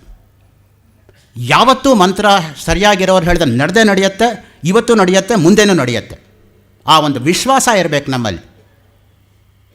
ನಿಮಗೆ ನಡೆದಿರ್ತಕ್ಕಂಥ 1-2 ಘಟನೆಗಳನ್ನು ಪ್ರಾಸ್ತಾವಿಕವಾಗಿ ಹಂಚ್ಕೊಳ್ಳೋಕೆ ಇಷ್ಟಪಡ್ತೀನಿ. 70 ವರ್ಷದ ಹಿಂದೆ ಮೈಸೂರಿಗೂ ಬೆಂಗಳೂರಿಗೂ ಸಾರಿಗೆ ಅಷ್ಟು ಚೆನ್ನಾಗಿ ಇಲ್ಲದೇ ಇದ್ದ ಕಾಲದಲ್ಲಿ ನಡ್ಕೊಂಡು ಬರ್ತಾ ಇದ್ದ ಕಾಲ. ಬೆಳಗ್ಗೆ ಮೈಸೂರು ಬಿಟ್ಟು ನಡ್ಕೊಂಡು ಬರ್ತಾ ಇದ್ದಾರೆ, ಮಧ್ಯಾಹ್ನದಷ್ಟೊತ್ತಿಗೆ ಮಂಡ್ಯ ದಾಟಿ ಚನ್ನಪಟ್ಟಣದ ಹತ್ತಿರ ಬರ್ತಾ ಇದ್ದಾರೆ. ಮಾಧ್ಯಾಹ್ನಿಕ ಸಂಧ್ಯಾವಂದನೆ ಮಾಡಬೇಕು. ಎಲ್ಲಿ ಮಾಡೋದು? ನೀರಿಗೋಸ್ಕರ ಹುಡುಕ್ತಾ ಇದ್ದಾರೆ. ಯಾರೋ ಪುಣ್ಯಾತ್ಮರು ಬಂದು ಬಾವಿ ತೋರಿಸ್ಬಿಟ್ಟು ಹೊಟ್ಟೋದ್ರಂತೆ, ತಾವು ಸ್ನಾನ ಮಾಡ್ಕೊಳ್ಳಿ ಸ್ವಾಮಿ ಅಂತ. ಇವರೇನು ಅಂದ್ಕೊಂಡ್ರು, ಹಗ್ಗ ತರಕ್ಕೆ ಹೋಗಿದ್ದಾರೆ ಅಂತ ಕಾಯ್ತಾ ಕೂತಿದ್ದಾರೆ. 1 ಗಂಟೆ ಆದಮೇಲೆ ಬಂದು, ತಾವೆಲ್ಲ ಆಗಿದೆ ಅಂತ ಕಾಣುತ್ತೆ ತಮ್ಮ ಸ್ನಾನ ಅಂತಂತೆ. ಅಲ್ಲ ಸ್ವಾಮಿ, ನೀವು ಹಗ್ಗ ತರ್ತೀರಾ ಅಂತ ನಾನು ಕಾಯ್ತಾ ಇದ್ದೀನಿ, ಸ್ನಾನ ಹೆಂಗಾಯಿತು? ಓಹೋ, ಹಂಗೋ ತಮ್ಮ ಸಮಾಚಾರ ಅಂಥೇಳಿ ಒಂದು ಮಂತ್ರ ಹೇಳಿದ್ರಂತೆ ಅವರು. ಇಮಮ್ಮೆ ಗಂಗೆ ಯಮುನೆ ಸರಸ್ವತಿ ಶತುದ್ರೈ ಸ್ತೋಮಗಂ ಸಚತ ಪರುಷ್ಣ್ಯ ಅಸಿಕ್ನಿಯ ಮರುದ್ವೃದೆ ವಿತಸ್ತಯಾರ್ಜೀಕೀಯೇ ಶೃಣುಹ್ಯ ಸುಶೋಮಯ. 60 ಅಡಿ ಬಾವಿನಲ್ಲಿದ್ದ ನೀರು ಅವ್ರ ತಲೆ ಮೇಲೆ ಬಿದ್ದು ಅವ್ರಿಗೆ ಸ್ನಾನ ಆಯ್ತಂತೆ. ನಾವು ಹೇಳ್ತೀವಿ ಇವತ್ತು ಆ ಮಂತ್ರ ಎಷ್ಟೋ ಜನ, ಆದರೆ ಏನಾಗುತ್ತೆ? ನಮಗೆ ಶಕ್ತಿ ಇಲ್ಲ. ನಾವು ಒಪ್ಪಬೇಕು ಪ್ರಾಮಾಣಿಕವಾಗಿ. ಮಂತ್ರಕ್ಕೆ ಶಕ್ತಿ ಇಲ್ಲ ಅಂತ ಮಾತ್ರ ಯಾರು ಹೇಳಬಾರ್ದು. ನನಗೆ ಶಕ್ತಿ ಇಲ್ಲ ಅಂತ ಹೇಳಬೇಕೇ ಹೊರತು ಮಂತ್ರಕ್ಕೆ ಯಾವತ್ತಿದ್ರೂ ಶಕ್ತಿ ಇದ್ದೇ ಇದೆ, ಅದು ನಡೆದೇ ನಡೆಯುತ್ತೆ. ಅದು ಇನ್ನೊಂದು ಸಲ ಮೈಸೂರು ಮಹಾರಾಜರ ಆಸ್ಥಾನದಲ್ಲಿ ಜೋಡಿ ಶಾಲು, ಜರಿ ಶಾಲು ಪಂಡಿತರಿಗೆ ಕೊಟ್ಟಾಗ ಪಂಡಿತರು ಎಡಗೈಯಲ್ಲಿ ಇಸ್ಕೊಂಡ್ರಂತೆ ಆ ಶಾಲುನ. ಆಗ ಅವ್ರು ಹೇಳಿದ್ರಂತೆ ಮಹಾರಾಜರು, ಅಲ್ಲ ಸ್ವಾಮಿ, ಯಾರೇ ಕೊಟ್ಟರು ಏನೇ ಬಲಗೈಯಲ್ಲಿ ತಗೋಬೇಕು ಅನ್ನೋದು ಸಂಪ್ರದಾಯ, ತಾವು ಎಲ್ಲ ಗೊತ್ತಿರೋ ವಿದ್ವಾಂಸರು ಎಡಗೈಯಲ್ಲಿ ತೆಗೆದುಕೋತಾ ಇದ್ದೀರಲ್ಲ ಅಂತ. ಮಹಾಪ್ರಭುಗಳ ಅಪ್ಪಣೆ ಆದರೆ ಬಲಗೈಯಲ್ಲೇ ತಗೋತೀನಿ, ಪರಿಣಾಮ ಏನಾಗತ್ತೆ ಅನ್ನೋದನ್ನು ತಾವು ಸ್ವಂತ ಕಣ್ಣಿಂದ ನೋಡ್ತೀರಾ ಅಂತ ಹೇಳಿದ್ರಂತೆ. ಎಡಗೈಯಿಂದ ಬಲಗೈಗೆ ಆ ಶಾಲು ಟ್ರಾನ್ಸ್ಫರ್ ಆದ ತಕ್ಷಣ ಶಾಲು ಉರಿದು ಬಿದ್ದೋಯ್ತಂತೆ ಕೆಳಗಡೆ. ಅಗ್ನಿ ಕಾರ್ಯ ಮಾಡೋ ಕೈಯದು. ಯಾವಾಗಲೂ ಅಗ್ನಿ ಕಾರ್ಯ ಮಾಡಿ ಮಾಡಿ ಮಾಡಿ ಆ ಕೈಯಲ್ಲಿ ಅಗ್ನಿ ಅನ್ನೋದು ಆ ರೀತಿ ಪ್ರಜ್ವಲಿಸ್ತಾ ಇತ್ತಂತೆ. ಆ ದೃಷ್ಟಿಯಿಂದ ಯಾರನ್ನೂ ಕೂಡ ನಾವು ಪೂರ್ವಾಪರ ಗೊತ್ತಿಲ್ಲದೆ ಕೆಣಕಬಾರ್ದು ಅಂತ ಅದಕ್ಕೆ ಹೇಳ್ತಕ್ಕಂಥದ್ದು. Beware the fury of a patient man. If a patient man gets angry, it becomes ಅನ್ಥಡೆಯಬಲ್, ತಡೆಯೋಕ್ಕೆ ಆಗಲ್ಲ ಅದು. ಸೊ ಆ ದೃಷ್ಟಿಯಿಂದ ಮೊಟ್ಟ ಮೊದಲನೇದು ಯಾವುದು? ಸಂಹಿತಾ ಕಾಲ. ಸಂಹಿತಾ ಕಾಲದಲ್ಲಿ 7ನೇ ವರ್ಷ ತುಂಬಿರಬೇಕು, 8ನ ತುಂಬಿರಬಾರ್ದು. ಅಂಥ ಸಮಯದಲ್ಲಿ ಆ ವಟುವಿಗೆ ಗಾಯತ್ರಿ ಮಂತ್ರವನ್ನು ಉಪದೇಶ ಮಾಡಿ ಗುರುಕುಲ ವಾಸ ಮಾಡಿದರೆ ಅಗ್ನಿರ್ಮಾಣವಕಃ, ಅವನ ಮುಖದಲ್ಲಿ ಅಗ್ನಿಯ ಒಂದು ಜ್ವಾಲೆ ಪ್ರಖರವಾಗಿ ಪ್ರತಿಬಿಂಬಿಸುವ ಹಾಗೆ ಪ್ರಖರವಾಗಿರ್ತಕ್ಕಂಥ ತೇಜಸ್ಸು ಎಂಬತಕ್ಕಂಥದ್ದು ಬ್ರಹ್ಮಚಾರಿಗೆ ಬಂದ್ಬಿಡತ್ತೆ. ನಚಿಕೇತನ ತರಹ ಹುಡುಗರು ನಡ್ಕೊಂಡು ಬರ್ತಾ ಇದ್ದಾಗ it's almost like fire rushing in, ಆ ತರಹ ಒಂದು ಶಕ್ತಿ ಬಂದ್ಬಿಡತ್ತೆ. ಅದನ್ನು ಯಾವಾಗ ಅಭ್ಯಾಸ ಮಾಡಬೇಕು? ಆ ವಟುವಿಗೆ ಗಾಯತ್ರಿ ಉಪದೇಶ ಆದಮೇಲೆ ವೇದಾಧ್ಯಯನಕ್ಕೆ ಗುರುಕುಲವಾಸ ಕಳಿಸ್ತಾ ಇದ್ದು. ತದ್ವಿಜ್ಞಾನಾರ್ಥಂ ಸ ಗುರುಮೇವಾ ವಿಗಚ್ಛೇ ಸಮಿತ್ಪಾಣಿ ಶ್ರೋತ್ರಿಯಂ ಬ್ರಹ್ಮನಿಷ್ಠಂ ಮುಂಡಕೋಪನಿಷತ್. ಅದಕ್ಕೆ ಆಮೇಲೆ ಬರ್ತೀನಿ. ಈಗ ಎರಡನೇದು ಯಾವುದಪ್ಪ ಅಂದರೆ ಬ್ರಾಹ್ಮಣಗಳ ಕಾಲ. ಬ್ರಾಹ್ಮಣ ಎಂಬತಕ್ಕಂಥದ್ದು ಎರಡನೇ ಆಶ್ರಮವಾಗಿರ್ತಕ್ಕಂಥ ಗೃಹಸ್ಥಾಶ್ರಮದಲ್ಲಿರ್ತಕ್ಕಂತಹವರು ಸಪತ್ನೀಕವಾಗಿ ಮಾಡಬೇಕಾಗಿರ್ತಕ್ಕಂತಹ ಧಾರ್ಮಿಕ ಕ್ರಿಯೆ ಯಜ್ಞ, ಯಾಗ, ಸವ, ಮಖ, ಸಪ್ತತಂತು, ಕ್ರತು ಎಲ್ಲವೂ ಪರ್ಯಾಯ ಪದಗಳೇ ಯಾಗಕ್ಕೆ. ಕಾಳಿದಾಸ ಕ್ರತು ಅನ್ನೋ ಶಬ್ದವನ್ನು ಉಪಯೋಗಿಸ್ತಾನೆ ಮಾಳವಿಕಾಗ್ನಿ ಮಿತ್ರದಲ್ಲಿ. ದೇವಾನಾಮಿದಮಾಮನಂತೆ ಮುನಯಃ ಕಾಂತಂ ಕ್ರತುಂ ಚಾಕ್ಷುಷಂ ರುದ್ರೇಣೇದಮುಮಾಕೃತವ್ಯತಿಕರೆ ಸ್ವಾಂಗೇ ವಿಭಕ್ತಂ ದ್ವಿಧ ತ್ರೈಗುಣ್ಯೋದ್ಭವಮತ್ರ ಲೋಕಚರಿತಂ ನಾನಾರಸಂ ದೃಶ್ಯತೆ ನಾಟ್ಯಂ ಭಿನ್ನ ರುಚೈರ್ಜನಸ್ಯ ಬಹುಧಾಪ್ಯೇಕಂ ಸಮಾರಾಧನಂ. ಕಣ್ಣಿಂದ ಮಾಡ್ತಕ್ಕಂತಹ ಯಾಗ ಅಂತ ಕರೀತಾನೆ ಕಾಳಿದಾಸ ನಾಟ್ಯಕ್ಕೆ. ಕ್ರತು ಶಬ್ದವನ್ನು ಅಲ್ಲಿ ಬಳಸಿದ್ದಾನೆ. ಆ ದೃಷ್ಟಿಯಿಂದ ಯಜ್ಞಯಾಗಾದಿಗಳು ಮಾಡ್ತಕ್ಕಂಥದ್ದು ಗೊಡ್ಡು ಸಂಪ್ರದಾಯವಲ್ಲ. ಯಾವಾಗ ಯಜ್ಞದ ಹೊಗೆ ಎಂಬತಕ್ಕಂಥದ್ದು ಆಕಾಶವನ್ನು ತಲುಪತ್ತೋ ಕಲುಷಿತವಾಗಿರ್ತಕ್ಕಂಥ ವಾತಾವರಣ ನಿರ್ಮಲವಾಗತ್ತೆ ಅನ್ನೋದನ್ನು ವಿಜ್ಞಾನಿಗಳು ಒಪ್ಕೊಂಡಿರ್ತಕ್ಕಂಥ ಸಮಾಚಾರ. Performing sacrifices is not A blind belief, it is highly scientific. 12 ವರ್ಷಗಳ ಹಿಂದೆ ಶೃಂಗೇರಿನಲ್ಲಿ 4 ಜನ ಜಗದ್ಗುರುಗಳು ಸೇರಿದ್ದಾಗ ಭಾರತೀ ತೀರ್ಥ ಜಗದ್ಗುರುಗಳು ಕೊಟ್ಟಂಥ ಅನುಗ್ರಹ ಭಾಷಣದ ಸಾರ ಏನು ಅಂದರೆ, ನೀವೇನೋ ಹೋಮ ಇತ್ಯಾದಿಗಳು ಮಾಡ್ತೀರಪ್ಪ, ಆದರೆ ಆ ಹೋಮದ ಹೊಗೆ ನಿಮ್ಮ ಕಣ್ಣು ಹತ್ತಿರ ಬರ್ತಾ ಇದ್ದಾಗ ನೀವು ಬೀಸಣಿಗೆನಲ್ಲಿ ಪಕ್ಕಕ್ಕೆ ಅದನ್ನು ತಳ್ಳಿಬಿಡ್ತೀರ. ಇಲ್ಲಿ ತನಕ ಬರುತ್ತೆ ಪುಣ್ಯ, ನೀವು ಪಕ್ಕಕ್ಕೆ ಅದನ್ನು ಬೇಡ ಅಂತ ತಳ್ಳಿಬಿಡ್ತೀರ. ಇದ್ರೆ ಕೂಲಿಂಗ್ ಗ್ಲಾಸ್ ಹಾಕ್ಕೊಂಡು ನೀವು ಮಾಡಿಬಿಡ್ತೀರ. ಇಲ್ಲಿ ತನಕ ಬರುತ್ತೆ, ಒಳಗೆ ಬರಲ್ಲ. ಅದು ಶಾಶ್ವತವಾಗಿರ್ತಕ್ಕಂಥ ಸುಖ ನಿಮಗೆ ಬೇಕಾದರೆ ಕ್ಷಣಿಕವಾಗಿರ್ತಕ್ಕಂಥ ದುಃಖವನ್ನು ನೀವು ತಟ್ಕೋಬೇಕು, ಇಲ್ದಿದ್ರೆ ಬರಲ್ಲ. ಯಾವಾಗಲೂ ಕೂಡ ನಾವು ಅಲ್ಪ ಸುಖಕ್ಕೆ ಆಸೆ ಪಟ್ಬಿಟ್ಟು ಶಾಶ್ವತ ಸುಖವನ್ನು ಕಳ್ಕೊಂಡ್ಬಿಡ್ತೀವಿ. ಅದು ಬಂದಿರತಕ್ಕಂಥ ದೊಡ್ಡ ತೊಂದರೆ. ನಾವು ಮಾಡ್ತಾ ಇಲ್ಲ ಅಂತಲ್ಲ, ಹೇಗೆ ಮಾಡಬೇಕೋ ಹಾಗೆ ಮಾಡ್ತಾ ಇಲ್ಲ, ಅದು ಬಂದಿರತಕ್ಕಂತಹ ಒಂದು ತೊಂದರೆ. ನೋಡಿ, ಗೃಹಸ್ಥಾಶ್ರಮ ಅನ್ನೋದು ಸರ್ವ ಆಶ್ರಮಗಳಿಗೂ ಕೂಡ ಸಾರಭೂತವಾಗಿರ್ತಕ್ಕಂಥದ್ದು ಅಂತ ಕಾಳಿದಾಸ ಹೇಳ್ಕೊತಾನೆ ರಘುವಂಶದಲ್ಲಿ. ಗೃಹಸ್ಥರಾಗಿರ್ತಕ್ಕಂಥವರು ಅನ್ನ ಕೊಡದೆ ಹೋದರೆ ವಾರಾನ್ನ ಪದ್ಧತಿಯಲ್ಲಿದ್ದಂತಹ ಭಿಕ್ಷಾಟನ ಮಾಡಿ ಜೀವನ ಮಾಡ್ತಾ ಇದ್ದಂತಹ ಆ ವಟುಗೆ ಜೀವನ ನಡೀತಾ ಇರಲಿಲ್ಲ. ಗೃಹಸ್ಥನಾಗಿರ್ತಕ್ಕಂಥವನು ಭಿಕ್ಷೆ ಕೊಡದೆ ಹೋದರೆ ಸನ್ಯಾಸಿ ಊರ್ಜಿತವಾಗ್ತಾ ಇರಲಿಲ್ಲ. ಆದ್ದರಿಂದ ಸನ್ಯಾಸಿಗಳಿಗೆ ಮತ್ತು ಬ್ರಹ್ಮಚಾರಿಗಳಿಗೆ ಊಟವನ್ನು ಕೊಟ್ಟು ಲೋಕವನ್ನು ರಕ್ಷಣೆ ಮಾಡ್ತಕ್ಕಂಥ ಕಾರ್ಯ ಎಂಬತಕ್ಕಂಥ ಗೃಹಸ್ಥರ ಹೆಗಲ ಮೇಲೆ ಇರ್ತಾ ಇತ್ತು. ಅಂದ ಗೃಹಸ್ಥಾಶ್ರಮ ಕೀಳು ಅಂತ ದಯವಿಟ್ಟು ಯಾರೂ ಭಾವಿಸ್ಕೋಬೇಡಿ. ಅತ್ಯಂತ ಶ್ರೇಷ್ಠವಾಗಿರ್ತಕ್ಕಂಥ ಆಶ್ರಮ ಗೃಹಸ್ಥಾಶ್ರಮ ಅನ್ನೋದು. ಮತ್ತು ಸನ್ಯಾಸಾಶ್ರಮದಲ್ಲಿ ಏನು ಲೋಕಹಿತಕ್ಕೋಸ್ಕರ ಅವರು ಯಾವಾಗಲೂ ಕೂಡ ಪ್ರಯತ್ನ ಪಡಬೇಕು. 3ನೇ ಆಶ್ರಮ ವಾನಪ್ರಸ್ಥಾಶ್ರಮ. ಅಲ್ಲಿಗೆ ಬರ್ತಕ್ಕಂಥದ್ದು ಆರಣ್ಯಕ ಕಾಂಡ. ಅರಣ್ಯೇ ಅಧೀಯಮಾನಾಹ ಗ್ರಂಥಾಹ ಆರಣ್ಯಕಾಹ. ಯಾವಾಗ ಮಕ್ಕಳು ಪ್ರಾಪ್ತ ವಯಸ್ಕರಾಗ್ತಾರೋ ಸಾಂಸಾರಿಕ ಹೊಣೆಯನ್ನೆಲ್ಲ ಅವರಿಗೆ ಕೊಟ್ಬಿಟ್ಟು ತಾವು ಸಪತ್ನೀಕರಾಗಿ ಕಾಡಿಗೆ ತೆರಳಿ ಅಲ್ಲಿ ಉಪಾಸನಾ ಮಾರ್ಗದ ಮುಖಾಂತರ ತಮ್ಮ ಸದ್ಗತಿಗೋಸ್ಕರ ಪ್ರಾಮಾಣಿಕವಾಗಿ ಪ್ರಯತ್ನ ಮಾಡೋದಕ್ಕೆ ಆರಣ್ಯಕಗಳು ಮೀಸಲಾಗಿರ್ತಕ್ಕಂಥದ್ದು. ಯಜುರ್ವೇದದಲ್ಲಿ ಅರುಣ ಪ್ರಶ್ನ ಬರುತ್ತೆ. ಒಟ್ಟು 6 ಪ್ರಶ್ನೆಗಳಿರೋದು. 6ನೇ ಪ್ರಶ್ನೆ ಮನೆಯಲ್ಲಿ ಹೇಳೋ ಸಂಪ್ರದಾಯ ಇಲ್ಲ, ಎಲ್ಲೋ ಆಚೆ ಕಡೆ ಕರ್ಕೊಂಡು ಹೋಗೋ ಏನಾದರೂ ಹೇಳ್ತಾರೆ, ಯಾಕಂದರೆ ಅಪರಕ್ರಿಯೆಗಳಿಗೆ ಸಂಬಂಧಪಟ್ಟಿದ್ದದು ಅಂತ. ಮೊದಲನೇ ಪ್ರಶ್ನೆ ಅರುಣ ಪ್ರಶ್ನೆಯಲ್ಲೇ ಬರುತ್ತೆ ನೋಡಿ, ಮಂತ್ರಪುಷ್ಪ. ಯೋಪಾಂ ಪುಷ್ಪಂ ವೇದ ಪುಷ್ಪಮಾನ್ ಪ್ರಜಾವಾನ್ ಪಶುಮಾನ್ ಭವತಿ ಚಂದ್ರಮಾವ ಅಪಾಂ ಪುಷ್ಪಂ ಪುಷ್ಪಮಾನ್ ಪ್ರಜಾವಾನ್ ಪಶುಮಾನ್ ಭವತಿ. ಅದನ್ನೇ ಚಿಟ್ಟಿಬಾಬು ವೀಣೆಯಲ್ಲಿ ನುಡಿಸ್ಬಿಟ್ಟು ಕುಕ್ಕು ಸಾಂಗ್ ಅಂತ ಫೇಮಸ್ ಆಗೋಯ್ತು ವೆಸ್ಟಲ್ಲಿ. It's nothing but our Mantrapushpa which Chittibabu rendered in front of the western audience. 4ನೇದು ಸನ್ಯಾಸಾಶ್ರಮಕ್ಕೆ ಸೇರಿರ್ತಕ್ಕಂಥದ್ದು ಜ್ಞಾನಕಾಂಡ ಪ್ರತೀಕವಾಗಿರ್ತಕ್ಕಂತಹ ಉಪನಿಷತ್ತುಗಳು. ಸನ್ಯಾಸ ಅಂದರೆ ಏನು ಗೊತ್ತಾ? 2 ರೀತಿಯ ಅರ್ಥ ಅದಕ್ಕೆ.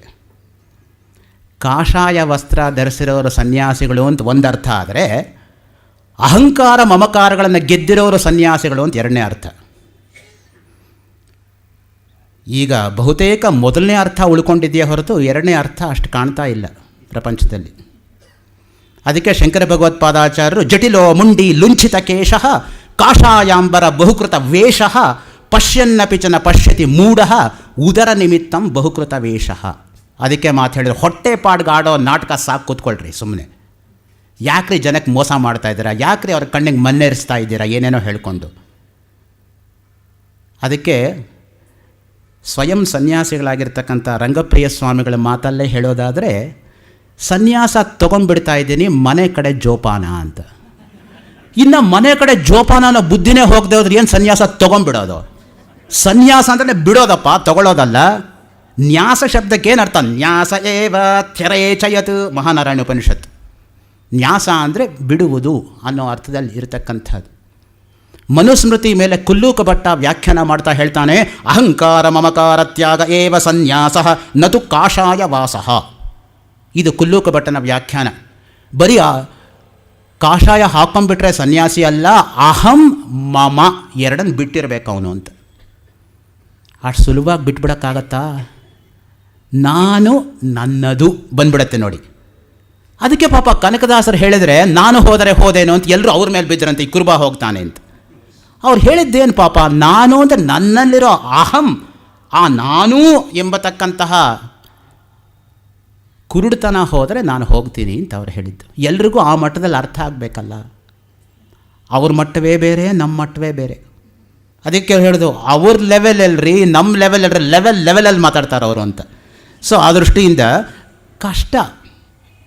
ಅಹಂ ಇತಿ ಮತಿಂ ಅತಿಹೇಯೇ ವಾರಯ ಕಾಯೇ ನಿರಂತರ ಅಪಾಯೇ ಅಂತ ಅಷ್ಟಾವಕ್ರ ಮುನಿಗಳು ಬ್ರಹ್ಮಜ್ಞಾನಿಗಳಾಗಿರ್ತಕ್ಕಂಥವರು ರಾಜರ್ಷಿಯಾಗಿರ್ತಕ್ಕಂಥ ಜನಕ ಮಹಾರಾಜನಿಗೆ ಬೋಧನೆ ಮಾಡಿದಂಥ ಅಷ್ಟಾವಕ್ರ ಗೀತೆಯಲ್ಲಿ ಬರ್ತಕ್ಕಂತಹ ಮಾತು. 29 ಗೀತೆಗಳಲ್ಲಿ ಅಷ್ಟಾವಕ್ರ ಗೀತೆಯು ಕೂಡ ಒಂದು ಗೀತೆ ಅನ್ನೋದನ್ನು ಮರಿಬಾರದು. ಗೀತೆ ಅಂದರೆ ಭಗವದ್ಗೀತೆ ಸುಪ್ರಸಿದ್ಧವಾಗಿರ್ತಕ್ಕಂಥ ಗೀತೆ, ಸ್ಮೃತಿ ಪ್ರಸ್ಥಾನ, ಅದ್ರ ಬಗ್ಗೆ 2ನೇ ಮಾತಿಲ್ಲ. ಆದರೆ ಭಗವದ್ಗೀತೆ ಒಂದೇ ಗೀತೆ ಇರೋದು ಅನ್ನೋ ಮೌಢ್ಯಕ್ಕೆ ನಾವು ಹೋಗೋದು ಬೇಡ ಅಷ್ಟೇ. 29 ಗೀತೆಗಳಿದೆ ಒಟ್ಟು. ಶುನಕ ಗೀತ, ಪಾಂಡವ ಗೀತ, ಋಭುಗೀತ, ವ್ಯಾದಗೀತ, ಅಷ್ಟಾವಕ್ರ ಗೀತ, ನಹುಷ ಗೀತ, ಪಾಂಡವ ಗೀತ, ಅವಧೂತ ಗೀತ, ಗೋಪಿಕಾ ಗೀತ, ರಮಣ ಗೀತ, ಈ ರೀತಿಯಾಗಿ ಒಟ್ಟು 29 ಗೀತೆಗಳಿದೆ. ಅದಕ್ಕೆ ನಾನು ಓದ್ಕೋಬೋದಲ್ಲ ಅಂತ ನನಗೆ ಹೋಮ್ವರ್ಕ್ ಕೊಟ್ಕೊಂಡು ನಾನು ಮಲ್ಲೇಶ್ವರದ ಗಾಂಧಿ ಸಾಹಿತ್ಯ ಸಂಘದ ಪ್ರತಿ ತಿಂಗಳ ಕೊನೆ ಗುರುವಾರ 6:30 8 ಗಂಟೆ ತನಕ 15 ವರ್ಷಗಳಿಂದ 15 ಗೀತೆಗಳನ್ನು ಮುಗಿಸಿದ್ದೀನಿ. ಇನ್ನು 14 ಗೀತೆ ಹೇಳೋದಿದೆಯಲ್ಲ. 29 ವರ್ಷ ಪ್ರಾಜೆಕ್ಟ್ ನಂದು. ಗೌರ್ಮೆಂಟ್ ಆದರೆ 5 ಇಯರ್ ಪ್ಲ್ಯಾನ್, ನಾನು 29 ಇಯರ್ ಪ್ಲ್ಯಾನ್. ಭಗವಂತ ನಡೆಸಬೇಕಷ್ಟೆ. ಸೊ ಯಾತಕ್ಕೆ ಮಾತನ್ನು ಹೇಳ್ತಾ ಇದ್ದೀನಿ ಅಂದರೆ, ಅಪಾರವಾಗಿರ್ತಕ್ಕಂಥ ಒಂದು ಗ್ರಂಥ ಭಂಡಾರ ಇದು. ಈ ಹಿನ್ನೆಲೆಯಲ್ಲಿ ಈಗ ಉಪನಿಷತ್ ಅನ್ನೋ ಪದಕ್ಕೆ ಬಂದ್ವಿ. ಉಪನಿಷತ್ ಅಂದ್ರೇನೋ? ಉಪ ನೀ ಸತ್, 3 ಪದಗಳಿದೆ. ಉಪ ಅಂದರೆ ಹತ್ತಿರ, ನೀ ಅಂದರೆ ಕುಳಿತುಕೊಂಡು, ಸತ್ ಅಂದರೆ ಬ್ರಹ್ಮ ಅಥವಾ ಆತ್ಮವಸ್ತುವನ್ನು ಗುರುವಿಂದ ಅರಿತಕ್ಕಂಥದ್ದು ಎಂಬತಕ್ಕಂಥ ಅರ್ಥದಲ್ಲಿ ಉಪ ನೀ ಸತ್. ಸದೇರ್ಧಾತೋ ವಿಷಣಗತ್ಯವಸಾಧನಾರ್ಥಸ್ಯ ಉಪನಿಪೂರ್ವಸ್ಯ ಕ್ವಿಪ್ರತ್ಯಾಂತಸ್ಯ ರೂಪಮಿದಂ ಉಪನಿಷತ್. ಶಂಕರಾಚಾರ್ಯರ ಕಠೋಪನಿಷತ್ತಿನ ಪ್ರಾರಂಭದಲ್ಲಿ ಬಂದಿರತಕ್ಕಂಥ ಸಂಬಂಧ ಭಾಷೆಯಲ್ಲಿ ಬರತಕ್ಕಂಥ ಮಾತು. ಸತ್ ಎಂಬತಕ್ಕಂಥ ಪದ ಮುಖ್ಯವಾಗಿ ಉಪನಿಷತ್ತಿಗೆ ನಮ್ಮ ಪ್ರಸ್ಥಾನ ತ್ರಯಗಳಲ್ಲಿ ಮೊಟ್ಟ ಮೊದಲನೇ ಸ್ಥಾನ ಶ್ರುತಿ ಪ್ರಸ್ಥಾನ. ಅದು ಶ್ರುತಿ ಅಂದರೆ ಯಾವುದು? ಉಪನಿಷತ್ತುಗಳು. ಕೆಲವು ಹೇಳ್ತಾರೆ, ಏನು ರೀ ಅದೇನು ಮಹಾ ದೊಡ್ಡ ಬ್ರಹ್ಮವಿದ್ಯೆನಾ? ಉಪನಿಷತ್ತು ಅಂದರೆ ಬ್ರಹ್ಮವಿದ್ಯೆನೇ. ಮತ್ತೆ ಇನ್ನೇನು ಬ್ರಹ್ಮವಿದ್ಯೆ ಅಲ್ಲದೆ ಪ್ರತಿ ಉಪನಿಷತ್ತಲ್ಲೂ ಬ್ರಹ್ಮನನ್ನು ನಾನು ಹೇಗೆ ಅರಿತುಕೊಳ್ಳೋದು ಅನ್ನೋದ್ರ ಬಗ್ಗೆನೇ ಜಿಜ್ಞಾಸೆ ಹೊರಟಿರೋದು. ಸನ್ಮಾನ್ಯ ರಾಮಸ್ವಾಮಿಯವರು ಹೇಳಿದ ಹಾಗೆ ಬೇರೆ ಬೇರೆ ರೀತಿಯಾಗಿರ್ತಕ್ಕಂಥ ಪ್ರಕಾರಾಂತರಗಳು ಇರ್ಬೋದು, ಬೇರೆ ದೃಷ್ಟಾಂತಗಳಿರ್ಬೋದು, ಬೇರೆ ಋಷಿಗಳಿರ್ಬೋದು, ಆದರೆ ಎಲ್ಲರೂ ಯೋಚನೆ ಮಾಡಿರ್ತಕ್ಕಂಥದ್ದು ಒಂದೇ ತತ್ವ, ಏಕಂ ಸತ್ ವಿಪ್ರಾಹ ಬಹುಧಾ ವದಂತಿ. ಋಗ್ವೇದದಲ್ಲಿ ಬರ್ತಕ್ಕಂಥ ಮಾತದು. ಇರ್ತಕ್ಕಂಥ ಸದ್ವಸ್ತು ಒಂದೇ, ಅನೇಕರು ಅನೇಕ ರೀತಿಯಾಗಿ ಭಾವಿಸ್ಕೋತಾರೆ ಅಷ್ಟೇ. ಶಂಕರಾಚಾರ್ಯರಿಗೆ ಗೋವಿಂದ ಶಬ್ದದ ಬಗ್ಗೆ ಪ್ರೀತಿ ಜಾಸ್ತಿ, ಭಗವದ್ ರಾಮಾನುಜರಿಗೆ ನಾರಾಯಣ ಶಬ್ದದ ಬಗ್ಗೆ ಪ್ರೀತಿ ಜಾಸ್ತಿ, ಮಧ್ವಾಚಾರ್ಯರಿಗೆ ಹರಿ ಶಬ್ದದ ಬಗ್ಗೆ ಪ್ರೀತಿ ಜಾಸ್ತಿ ಅಷ್ಟೇ. ಭಜಗೋವಿಂದಂ ಭಜಗೋವಿಂದಂ ಗೋವಿಂದಂ ಭಜ ಮೂಢಮತೆ ಸಂಪ್ರಾಪ್ತೆ ಸನ್ನಿಹಿತೆ ಕಾಲೇ ನಹಿ ನಹಿ ರಕ್ಷತೆ ಡುಕ್ರಿಂಕರಣೆ ನಾರಾಯಣ ಪರೋ ವ್ಯಕ್ತ ದಂಡಮವ್ಯಕ್ತ ಸಂಭವಂ ಅಂಡಸ್ಯಾಂತಸ್ತು ಮೇ ಲೋಕ ಸಪ್ತದ್ವೀಪಾಚಮೇದಿನಿ ಶ್ರೀಮನ್ಮಧ್ವಮತೆ ಹರಿಪರತರಃ ಸತ್ಯಂ ಜಗತ್ ತತ್ವತೋ ಭಿನ್ನ ಜೀವಗಣ ಹರೇರನುಚರಾಃ ನೀಚೋಚ್ಚ ಭಾವಂಗತಾಃ ಮುಕ್ತಿ ನೈಜ ಸುಖಾನುಕಾರ್ಯರಮಲಾ ಭಕ್ತಿಶ್ಚ ತತ್ಸಾಧನಂ ಹ್ಯಕ್ಷಾದಿತ್ರತಯಂ ಪ್ರಮಾಣಮಖಿಲಂ ಆಮ್ನಾಯೈಕ ವೇದ್ಯೋ ಹರಿಹಿ. ಮತತ್ರಯ ಆಚಾರ್ಯರಲ್ಲಿ ಭಿನ್ನಾಭಿಪ್ರಾಯ ಇಲ್ಲವೇ ಇಲ್ಲ. ನಾವು ಮಾಡಿಕೊಂಡಿರೋದು ಭಿನ್ನಾಭಿಪ್ರಾಯ ಅಷ್ಟೇ. ಯಾವ ಮಹಾತ್ಮರಲ್ಲೂ ಭಿನ್ನಾಭಿಪ್ರಾಯಗಳಿಲ್ಲ. ನಮ್ಮ ಸಂಕುಚಿತ ಬುದ್ಧಿಗೆ ಆ ರೀತಿ ತೋರ್ತಾ ಇದೆ. ತೋರುವಿಕೆ ಅನ್ನೋದು ಇರುವಿಕೆಯಲ್ಲ. ಅದನ್ನು ಸ್ಪಷ್ಟವಾಗಿ ಅರ್ಥಕೋಬೇಕು. ಗುಪ್ತಾ ಅವ್ರು ಹಾಗೆ ತೋರ್ತಾ ಇದ್ದಾರೆ ಅಂದರೆ ಡೇಂಜರಸ್ ಸ್ಟೇಟ್ಮೆಂಟ್. ಗುಪ್ತಾ ಅವ್ರು ಹಾಗಿದ್ದಾರೆ ಅಂದರೆ ಕರೆಕ್ಟ್ ಸ್ಟೇಟ್ಮೆಂಟ್. ಯಾವಾಗಲೂ ಹಾಗೆ ಇರ್ತಾರೆ ಅಂತ. ಯಾಕೆಂದರೆ ತೋರುವಿಕೆ ಕೇವಲ ಕ್ಷಣಿಕ, ಸ್ವಪ್ನದಲ್ಲಿ ಕಾಣೋ ಹಾಗೆ.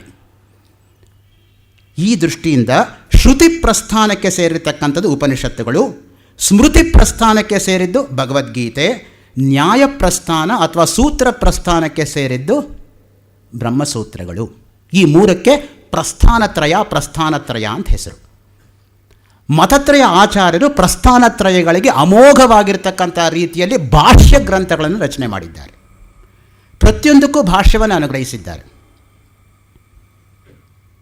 16ನೇ ವಯಸ್ಸಿನಲ್ಲಿ ಶಂಕರ ಭಗವತ್ಪಾದಾಚಾರ್ಯರು 555 ಬ್ರಹ್ಮಸೂತ್ರಗಳಿಗೆ, 700 ಭಗವದ್ಗೀತೆ ಶ್ಲೋಕಗಳಿಗೆ, 10 ಉಪನಿಷತ್ತುಗಳಿಗೆ ಪ್ರಸನ್ನ ಗಂಭೀರ ಶೈಲಿಯಲ್ಲಿ ಭಾಷ್ಯವನ್ನು ಬರೆದ ವಯಸ್ಸು 16. ಅಷ್ಟವರ್ಷೇ ಚತುರ್ವೇದಿ, 8ನೇ ವಯಸ್ಸಿಗೆ 4 ವೇದಗಳು ಕರ್ತಲಾಮಲಕವಾಗಿತ್ತಂತೆ ಆಚಾರ್ಯ ಶಂಕರರಿಗೆ. 12 ಸರ್ವಶಾಸ್ತ್ರವಿತ್, 12ನೇ ವಯಸ್ಸಿಗೆ ಎಲ್ಲ ಶಾಸ್ತ್ರಗಳು ಕೂಡ ಅವರ ಕೈಯಲ್ಲಿತ್ತು. 16 ಕೃತವಾನ್ ಭಾಷ್ಯಂ, 16ನೇ ವಯಸ್ಸಿಗೆ ಭಗವದ್ಗೀತೆ, ಬ್ರಹ್ಮಸೂತ್ರ, ಉಪನಿಷತ್ತುಗಳಿಗೆ ಪ್ರಸನ್ನ ಗಂಭೀರ ಶೈಲಿಯಲ್ಲಿ ಭಾಷ್ಯವನ್ನು ಅನುಗ್ರಹಿಸಿದರು.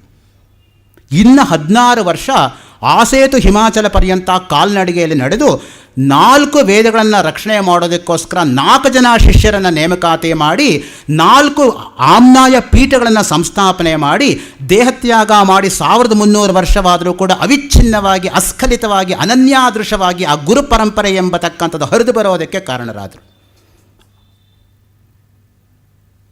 ಹಾಗೆಯೇ ಆನಂದ ತೀರ್ಥ, ಪೂರ್ಣಪ್ರಜ್ಞ ಎಂಬುದಾಗಿ ನಾಮಾಂಕಿತರಾಗಿರ್ತಕ್ಕಂಥ ಮಧ್ವಾಚಾರ್ಯರು ಅಮೋಘವಾಗಿರ್ತಕ್ಕಂಥ ರೀತಿಯಲ್ಲಿ ಉಪನಿಷತ್ ಪ್ರಸ್ಥಾನಕ್ಕೆ ಭಾಷ್ಯವನ್ನು ರಚನೆ ಮಾಡಿದ್ದಾರೆ. ರಾಮಾನುಜರ ನೇರ ಶಿಷ್ಯರಾಗಿದ್ದಂಥ ರಂಗರಾಮಾನುಜಾಚಾರ್ಯರು ಉಪನಿಷತ್ತುಗಳಿಗೆ ಭಾಷ್ಯವನ್ನು ಅನುಗ್ರಹಿಸಿದ್ದಾರೆ. ಪ್ರಸ್ಥಾನತ್ರಯ ಭಾಷ್ಯಗಳು ನಮಗೆ ಅತ್ಯಂತ ಉಪಕಾರಕವಾಗಿರತಕ್ಕಂಥದ್ದು. ಈ ಉಪನಿಷತ್ತುಗಳ ಒಂದು ಜ್ಞಾನ ಭಂಡಾರಕ್ಕೆ ಮಾರು ಹೋಗದೇ ಇರತಕ್ಕಂಥ ವಿದ್ವಾಂಸರೇ ಇಲ್ಲ. ಪೌರ್ವಾತ್ಯರಾಗ್ಬೋದು, ಪಾಶ್ಚಾತ್ಯರಾಗ್ಬೋದು. ಪ್ರತಿಯೊಬ್ಬರ ಮೇಲೂ ಕೂಡ ಎಂತಹ ಒಂದು ಅಚ್ಚಳಿಯದೇ ಇರತಕ್ಕಂತಹ ಛಾಪನ್ನು ಉಪನಿಷತ್ ಸಾಹಿತ್ಯ ಮೂಡಿಸಿದೆ ಅಂದರೆ ಎಲ್ಲರೂ ಕೂಡ ಮೋಡಿ ಆಗಿಬಿಟ್ಟಿದ್ದಾರೆ ಈ ಸಾಹಿತ್ಯಕ್ಕೆ. ಕೇವಲ 2-3 ಅಂಶಗಳನ್ನು ಮಾತ್ರ ತಮ್ಮೊಡನೆ ಹಂಚಿಕೊಳ್ಳೋಕ್ಕೆ ನಾನು ಇಷ್ಟಪಡ್ತೀನಿ. ನಮ್ಮ ದೇಶದ ಪ್ರೆಸಿಡೆಂಟ್ ಆಗಿದ್ದಂತಹ ರಾಧಾಕೃಷ್ಣನ್ ಅವರು ಹೇಳ್ತಾರೆ, there is no important form of Hindu thought, heterodox Buddhism included, which is not rooted in Upanishads. ಇದು ರಾಧಾಕೃಷ್ಣನ್ ಅವರು ಹೇಳ್ತಕ್ಕಂಥ ಮಾತು. ಹಾಗೆಯೇ ಶೋಪನ್ ಹವರ್ ಎಂಬತಕ್ಕಂಥ ಪಾಶ್ಚಾತ್ಯ ವಿದ್ವಾಂಸ ಹೇಳ್ತಾನೆ, Upanishads have been my solace and they will be so even after my death. ಇದು ಪಾಶ್ಚಾತ್ಯನಾಗಿ ಅವನು ಹೇಳ್ತಕ್ಕಂಥ ಮಾತು. ಸ್ವಾಮಿ ವಿವೇಕಾನಂದರು ಹೇಳ್ತಾರೆ, strength is what the Upanishad speak of me from every page. This is one great thing to remember. It has been the one great lesson I have been taught in my life. Strength, it says, O man, be not weak. Are there no human weaknesses? Says man. There are, say the Upanishads. But will more weakness heal them? Would you try to wash dirt with dirt? Will sin cure sin? Weakness cure weakness? It's the only literature in the world where you find abhaya, fearlessness, used again and again. In no other scripture in the world is this adjective applied either to God or man. Upanishads are the great mine of strength. Therein lies the strength enough to invigorate the whole world. The whole world can be vivified, made strong, energized through them. They will call with trumpet voice upon the weak, the miserable and the downtrodden of all races, all creeds and all sects and all class, to stand on their feet and be free. Freedom, physical, mental, as well as spiritual. Uttishtata, jagrata, prapyavaran nibodhata. Awake, arise, stop not till the goal is reached. ಇದು ವಿವೇಕಾನಂದರಿಗೆ ಉಪನಿಷತ್ ಬಗ್ಗೆ ಇದ್ದಂತಹ ಕಾಳಜಿ. ಸ್ವಾಮಿ ರಂಗನಾಥಾನಂದರು modern Vivekananda ಅಂತಲೇ ಕರೆಸ್ಕೊಂಡವರು. 60 ಸಲ ವಿಶ್ವ ಪರ್ಯಟನೆ ಮಾಡಿ Julian ಹಕ್ಸ್ಲಿ ಎಂಬತಕ್ಕಂಥ Nobel laureate ಪ್ರಯೋಗಾಲಯದ ಮೇಲೆ ತತ್ವಮಸಿ ಅಂತ ಬರೆಸ್ಬಿಟ್ಟು ವಾಪಸ್ ಬಂದ ಪುಣ್ಯಾತ್ಮರವರು. He converted the Nobel laureate Julian Huxley, who was known for his molecular biological theories, and made him right on top of the lab Tattvamasi. That was the strength Swami Ranganathananda had during his hectic life of 97 years. Though he lived 60 times, he went round the globe, and he was really a cultural and religious ambassador of India in the West. There are no second opinion about Swami Ranganathananda, who has written his monumental work on Upanishads, which is known as Message of Upanishads. ನನಗಿವತ್ತು ಇರತಕ್ಕಂಥ ಶೀರ್ಷಿಕೆಯೂ ಅದೇ, ಅವರೆಲ್ಲಿ ನಾನೆಲ್ಲಿ. ಪುಣ್ಯಾತ್ಮರು, ಅವರಂತಹ ಸದ್ಗ್ರಂಥಗಳನ್ನು ಲೋಕಕ್ಕೆ ಕೊಟ್ಟು ಹೋದಂತಹ ಮಹನೀಯರು. ಅವ್ರು ಹೇಳ್ತಾರೆ ನೋಡಿ, Upanishads emphasise inner penetration by the whole heated advocacy of what the Greek centuries later promulgated by the dictum, man, know thyself, but at which they themselves stopped halfway. The Upanishads not only gave a permanent orientation to Indian culture and thought, but also blazed a trail for all the subsequent philosophy in East and West, and is the greatest Indian contribution to the world thought. This is Swami Ranganathananda on Upanishads. ಈ ಹಿನ್ನೆಲೆಯಲ್ಲಿ ಎಷ್ಟು ಉಪನಿಷತ್ತುಗಳಿದೆ ಅಂತ ಹೇಳ್ತಕ್ಕಂಥದ್ದೇ ಸ್ವಲ್ಪ ಕಷ್ಟ ಸಾಧ್ಯವಾಗಿರ್ತಕ್ಕಂಥ ವಿಷಯ. ಪ್ರಧಾನವಾಗಿ ದಶೋಪನಿಷತ್ತುಗಳ ಬಗ್ಗೆ ಯಾರಿಗೂ ಕೂಡ ಭಿನ್ನಾಭಿಪ್ರಾಯ ಇಲ್ಲ. ದಶೋಪನಿಷತ್ತುಗಳು ಅತ್ಯಂತ ಪ್ರಾಮಾಣಿಕವಾಗಿ ನಾವು ಎಲ್ಲರೂ ಕೂಡ ಬಳಸ್ಕೋತಾ ಬಂದಿದ್ದೀವಿ, ಮತ್ತು ಅದು ಭಾಷ್ಯಕ್ಕೂ ಕೂಡ ನಿಲುಕಿದೆ. 186 ಉಪನಿಷತ್ತುಗಳು ಅಂತ ಕೆಲವರು ಹೇಳ್ತಾರೆ. ಮೋತಿಲಾಲ್ ಬನಾರಸಿದಾಸ್ ಅವರು ಉಪನಿಷತ್ ಸಂಗ್ರಹ ಅಂತ ಪುಸ್ತಕ ತಂದಿದ್ದಾರೆ. ಅದರಲ್ಲಿ 186 ಉಪನಿಷತ್ತುಗಳಿದೆ. ಇನ್ನು ಕೆಲವರು 100 ಉಪನಿಷತ್ತುಗಳು ಅಂತ ಹೇಳ್ತಾರೆ. ಇನ್ನು ಕೆಲವರು ಪಾಲ್ ಡಾಯ್ಸನ್ ಇತ್ಯಾದಿಗಳು 14 ಮೇಜರ್ ಉಪನಿಷತ್ಸ್ ಅಂತ ಟ್ರಾನ್ಸ್ಲೇಟ್ ಮಾಡ್ತಾರೆ. ಸೊ ಅದರಿಂದ ನಮಗೆ ಸಂಖ್ಯೆ ಅಷ್ಟು ಮುಖ್ಯವಲ್ಲ, ಆದರೆ ಆ ಉಪನಿಷತ್ತುಗಳ ಸಂದೇಶ ಏನು ಅನ್ನೋದು ನಮಗೆ ಮುಖ್ಯ. ಆ ದೃಷ್ಟಿಯಿಂದ 10 ಉಪನಿಷತ್ತುಗಳ ಸಂದೇಶ ಏನು ಅನ್ನೋದನ್ನು ನಾನು ತಮ್ಮ ಹತ್ರ ಹಂಚ್ಕೊಳ್ಳೋದಕ್ಕೆ ಪ್ರಯತ್ನ ಮಾಡ್ತೀನಿ. ಮೊಟ್ಟ ಮೊದಲನೇದಾಗಿ 10 ಉಪನಿಷತ್ತುಗಳು ಯಾವುದು? ಈಶಾವಾಸ್ಯ, ಕೇನ, ಕಠ, ಪ್ರಶ್ನ, ಮುಂಡಕ, ಮಾಂಡೂಕ್ಯ, ಐತರೇಯ, ತೈತಿರೀಯ, ಛಾಂದೋಗ್ಯ, ಬೃಹದಾರಣ್ಯಕ. ಇದು 10 ಉಪನಿಷತ್ತುಗಳು, ಮುಖ್ಯವಾಗಿರ್ತಕ್ಕಂಥ 10 ಪ್ರಿನ್ಸಿಪಲ್ ಉಪನಿಷತ್ಸ್. ಮೊಟ್ಟ ಮೊದಲನೇದು ಯಾವುದು? ಈಶಾವಾಸ್ಯ ಉಪನಿಷತ್. ಅದಕ್ಕೇನು ಕರೀತಾರೆ? ಈಶೋಪನಿಷತ್ ಅಂತಲೇ ಖ್ಯಾತವಾಗಿಬಿಟ್ಟಿದೆ. ಈ ಈಶಾವಾಸ್ಯ ಉಪನಿಷತ್ ಎಂಬತಕ್ಕಂಥದ್ದು ಶುಕ್ಲ ಯಜುರ್ವೇದದ 40ನೇ ಅಧ್ಯಾಯದ ಬರತಕ್ಕಂತಹ 18 ಮಂತ್ರಗಳಿಂದ ಕೂಡ್ಕೊಂಡಿರ್ತಕ್ಕಂತಹ ಎರಡನೆಯ ಚಿಕ್ಕ ಉಪನಿಷತ್ತು. ಯಾಕೆ ಎರಡನೇ ಚಿಕ್ಕ ಉಪನಿಷತ್ತು 10 ಉಪನಿಷತ್ತುಗಳಲ್ಲಿ ಹೇಳ್ತಾ ಇದ್ದೀನಿ ಅಂದರೆ, ಮಾಂಡೂಕ್ಯದಲ್ಲಿರೋದು 12 ಮಂತ್ರ, ಮಾಂಡೂಕ್ಯ ಬಿಟ್ಟರೆ ಈಶಾವಾಸ್ಯ 18. ಗಾತ್ರದ ದೃಷ್ಟಿಯಿಂದ ನಾವು ತೆಗೆದುಕೊಂಡ್ರೆ ಬೃಹದಾರಣ್ಯಕ ಬಿಟ್ಟರೆ ಛಾಂದೋಗ್ಯ ಅಂತ ಹೇಳೋ ಹಾಗೆ, ಅದು ದೊಡ್ಡ ಗಾತ್ರ ದೃಷ್ಟಿಯಿಂದ. ಬೃಹದಾರಣ್ಯಕ ಅತ್ಯಂತ ದೊಡ್ಡದು, ಅದನ್ನು ಬಿಟ್ಟರೆ ನೆಕ್ಸ್ಟ್ ಬಿಗ್ಗರ್ ಯಾವುದಪ್ಪ ಅಂದರೆ ಛಾಂದೋಗ್ಯ. ಆ ತರಹ ಗಾತ್ರದ ಚಿಕ್ಕದಾಗಿರ್ತಕ್ಕಂಥ ಉಪನಿಷತ್ತು ಯಾವುದು ಅಂದರೆ ಎರಡನೇ ಚಿಕ್ಕದಾಗಿರ್ತಕ್ಕಂಥದ್ದು ಈಶಾವಾಸ್ಯ ಉಪನಿಷತ್ತು. 18 ಮಂತ್ರಗಳಿರ್ತಕ್ಕಂಥದ್ದು. ಇದರಲ್ಲಿ ನಾವು ಸಂದೇಶದ ದೃಷ್ಟಿಯಿಂದ ಕೇವಲ 2 ಮಾತ್ರ ತೆಗೆದುಕೋಬೋದು. ಮೊಟ್ಟ ಮೊದಲನೇ ಮಂತ್ರ ಈಶಾವಾಸ್ಯಮಿದಂ ಸರ್ವಂ ಯತ್ಕಿಂಚ ಜಗತ್ಯಾಂ ಜಗತ್ ತೇನ ತ್ಯಕ್ತೇನ ಭುಂಜೀತಾಃ ಮಾಗೃದಃ ಕಸ್ಯ ಸ್ವಿಧನಂ. ಎಷ್ಟು ಚೆನ್ನಾಗಿದೆ ನೋಡಿ ಆ ಮಂತ್ರ. ನಮ್ಮ ರಾಷ್ಟ್ರಪಿತರಾಗಿರ್ತಕ್ಕಂಥ ಗಾಂಧೀಜಿಯವರ ಮೇಲೆ ಎಂತಹ ಪರಿಣಾಮ ಬೀರಿತ್ತು ಈ ಮಂತ್ರ ಅಂದರೆ, ಒಂದು ಕಡೆ ಅವರು ಬರೀತಾರೆ, even if all the religious texts of India have been burn down to ashes, if the first mantra of Ishavasya remains, India will remain as India ಅಂತ ಬರೀತಾರೆ ಗಾಂಧೀಜಿಯವರು. ಮೊದಲನೇ ಮಂತ್ರ ಒಂದು ಉಳ್ಕೊಂಡ್ರೆ ಸಾಕು, ಈಶಾವಾಸ್ಯ ಉಪನಿಷತ್ತು ಏನೋ ಮಿಕ್ಕಿದೆಲ್ಲ ಸುಟ್ಟೋದ್ರೂ ಚಿಂತೆ ಇಲ್ಲ, ಭಾರತ ಭಾರತವಾಗಿ ಉಳಿಯತ್ತೆ ಅಂತಾರೆ. ಭಾರತ ಅಂದ್ರೇನು? ಭಾ ರಾ ತ. ಭಾ ಅಂದರೆ ಭಾವ, ರಾ ಅಂದರೆ ರಾಗ, ತ ಅಂದರೆ ತಾಳ. ಭಾವ ರಾಗ ತಾಳಗಳ ಸಮನ್ವಯ ಭಾರತ. ಪ್ರತಿಯೊಬ್ಬ ಭಾರತೀಯ ನರನಾಡಿಗಳಲ್ಲೂ ಕೂಡ ಸಂಗೀತ ಅನ್ನೋದು ರಾರಾಜಿಸ್ತಾ ಇದೆ. ನಾವು ಕಷ್ಟವೇ ಪಡಬೇಕಾಗಿಲ್ಲ, ಸಂಗೀತ ನಮ್ಮ ರಕ್ತದಲ್ಲಿದೆ, ಅದು ರಕ್ತಗತವಾಗಿದೆ. ಅದು ಈಶಾವಾಸ್ಯಮಿದಂ ಸರ್ವಂ, ಇದಂ ಸರ್ವಂ ಈಶಾವಾಸ್ಯಂ, ಈಟಿತಿ ಈಶಾ ಈಶಾವಾಸ್ಯಂ ಆಚ್ಛಾದನೀಯಂ ಅಂತ ಶಂಕರ ಭಾಷ್ಯ. ಅದರ ಮೇಲೆ ಇದೆಲ್ಲವೂ ಕೂಡ ಆ ಭಗವಂತನಿಗೆ ಸೇರಿದ್ದು. ಅದಕ್ಕೆ ನಾವು ಹೇಳ್ತೇವೆ ನೋಡಿ, ತೇನ ವಿನ ತೃಣಮಪಿ ನ ಚಲತಿ. ಅವನಿಲ್ಲದೆ ಹೋದರೆ ಅವನು ಹುಲ್ಕಡ್ಡಿನೂ ಅಲ್ಲಾಡೋಕ್ಕಾಗಲ್ಲ. ಅದು ಕೇನೋಪನಿಷತ್ತಲ್ಲಿ ಸಾಬೀತಾಗಿದೆ, ಅದಕ್ಕೆ ಬರ್ತೀನಿ ಆಮೇಲೆ. ಈಗ ನೋಡಿ, ಇದೆಲ್ಲವೂ ಕೂಡ ಭಗವಂತನಿಗೆ ಸೇರಿದ್ದು. ಯತ್ಕಿಂಚ ಜಗತ್ಯಾಂ ಜಗತ್, ಏನೇನಿದೆಯೋ, ಯಾಕೆಂದರೆ ಸೃಷ್ಟಿಯೂ ಅವನಿಂದಾನೇ ಆಗಿರೋದು, ಸ್ಥಿತಿಯೂ ಅವನಿಂದಾನೇ ಇರತಕ್ಕಂಥದ್ದು, ಲಯವಾಗೋದು ಅವನೇ ಕಾರಣ. ಸೃಷ್ಟಿ ಸ್ಥಿತಿ ಲಯಗಳು ನಾವು ಇಟ್ಕೊಂಡಿರ್ತಕ್ಕಂಥದ್ದೇನು? ಬ್ರಹ್ಮ ಸೃಷ್ಟಿಕರ್ತ, ವಿಷ್ಣು ಸ್ಥಿತಿಕರ್ತ, ಶಿವ ರುದ್ರನಾದಾಗ ಲಯಕರ್ತ ಅಂತ ನಾವು ಇಟ್ಕೊಂಡಿರೋದು. ಆ ಸೃಷ್ಟಿ ಅನ್ನೋದು ಹೇಗೆ ಭಗವಂತ ಮಾಡ್ತಾನೆ ಅಂತ ಲೀಲಾಜಾಲವಾಗಿ ಸೃಷ್ಟಿಯಾಗತ್ತೆ, ಕಷ್ಟವೇ ಪಡಲ್ಲ ಭಗವಂತ. ಅದಕ್ಕೆ ಶಂಕರ ಭಗವತ್ಪಾದಾಚಾರ್ಯ ಶಿವಾನಂದ ಲಹರಿನಲ್ಲಿ ಭಗವಂತನ ಬಗ್ಗೆ ಒಂದು ಮಾತು ಹೇಳ್ತಾರಪ್ಪ. ಭಗವಂತ ನಮ್ಮನ್ನು ಸೃಷ್ಟಿ ಮಾಡಿದ್ರಿಂದ ನಿನ್ನ ಕೆಲಸ ಮುಗಿಲಿಲ್ಲ, ನಮ್ಮನ್ನು ನೋಡ್ಕೊಳ್ಳೋದು ರಕ್ಷಣೆ ಮಾಡೋದು ನಿಂದೇ ಕರ್ತವ್ಯ ಅನ್ನೋದನ್ನು ಮರಿಬೇಡ.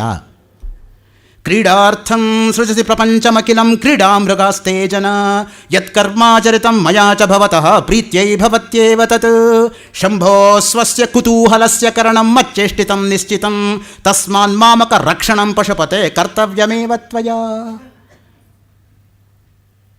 ನಮ್ಗೆ ಯಾವಾಗಲೂ ಕೂಡ ಕರ್ತವ್ಯ ಮರ್ತೋಗತ್ತೆ.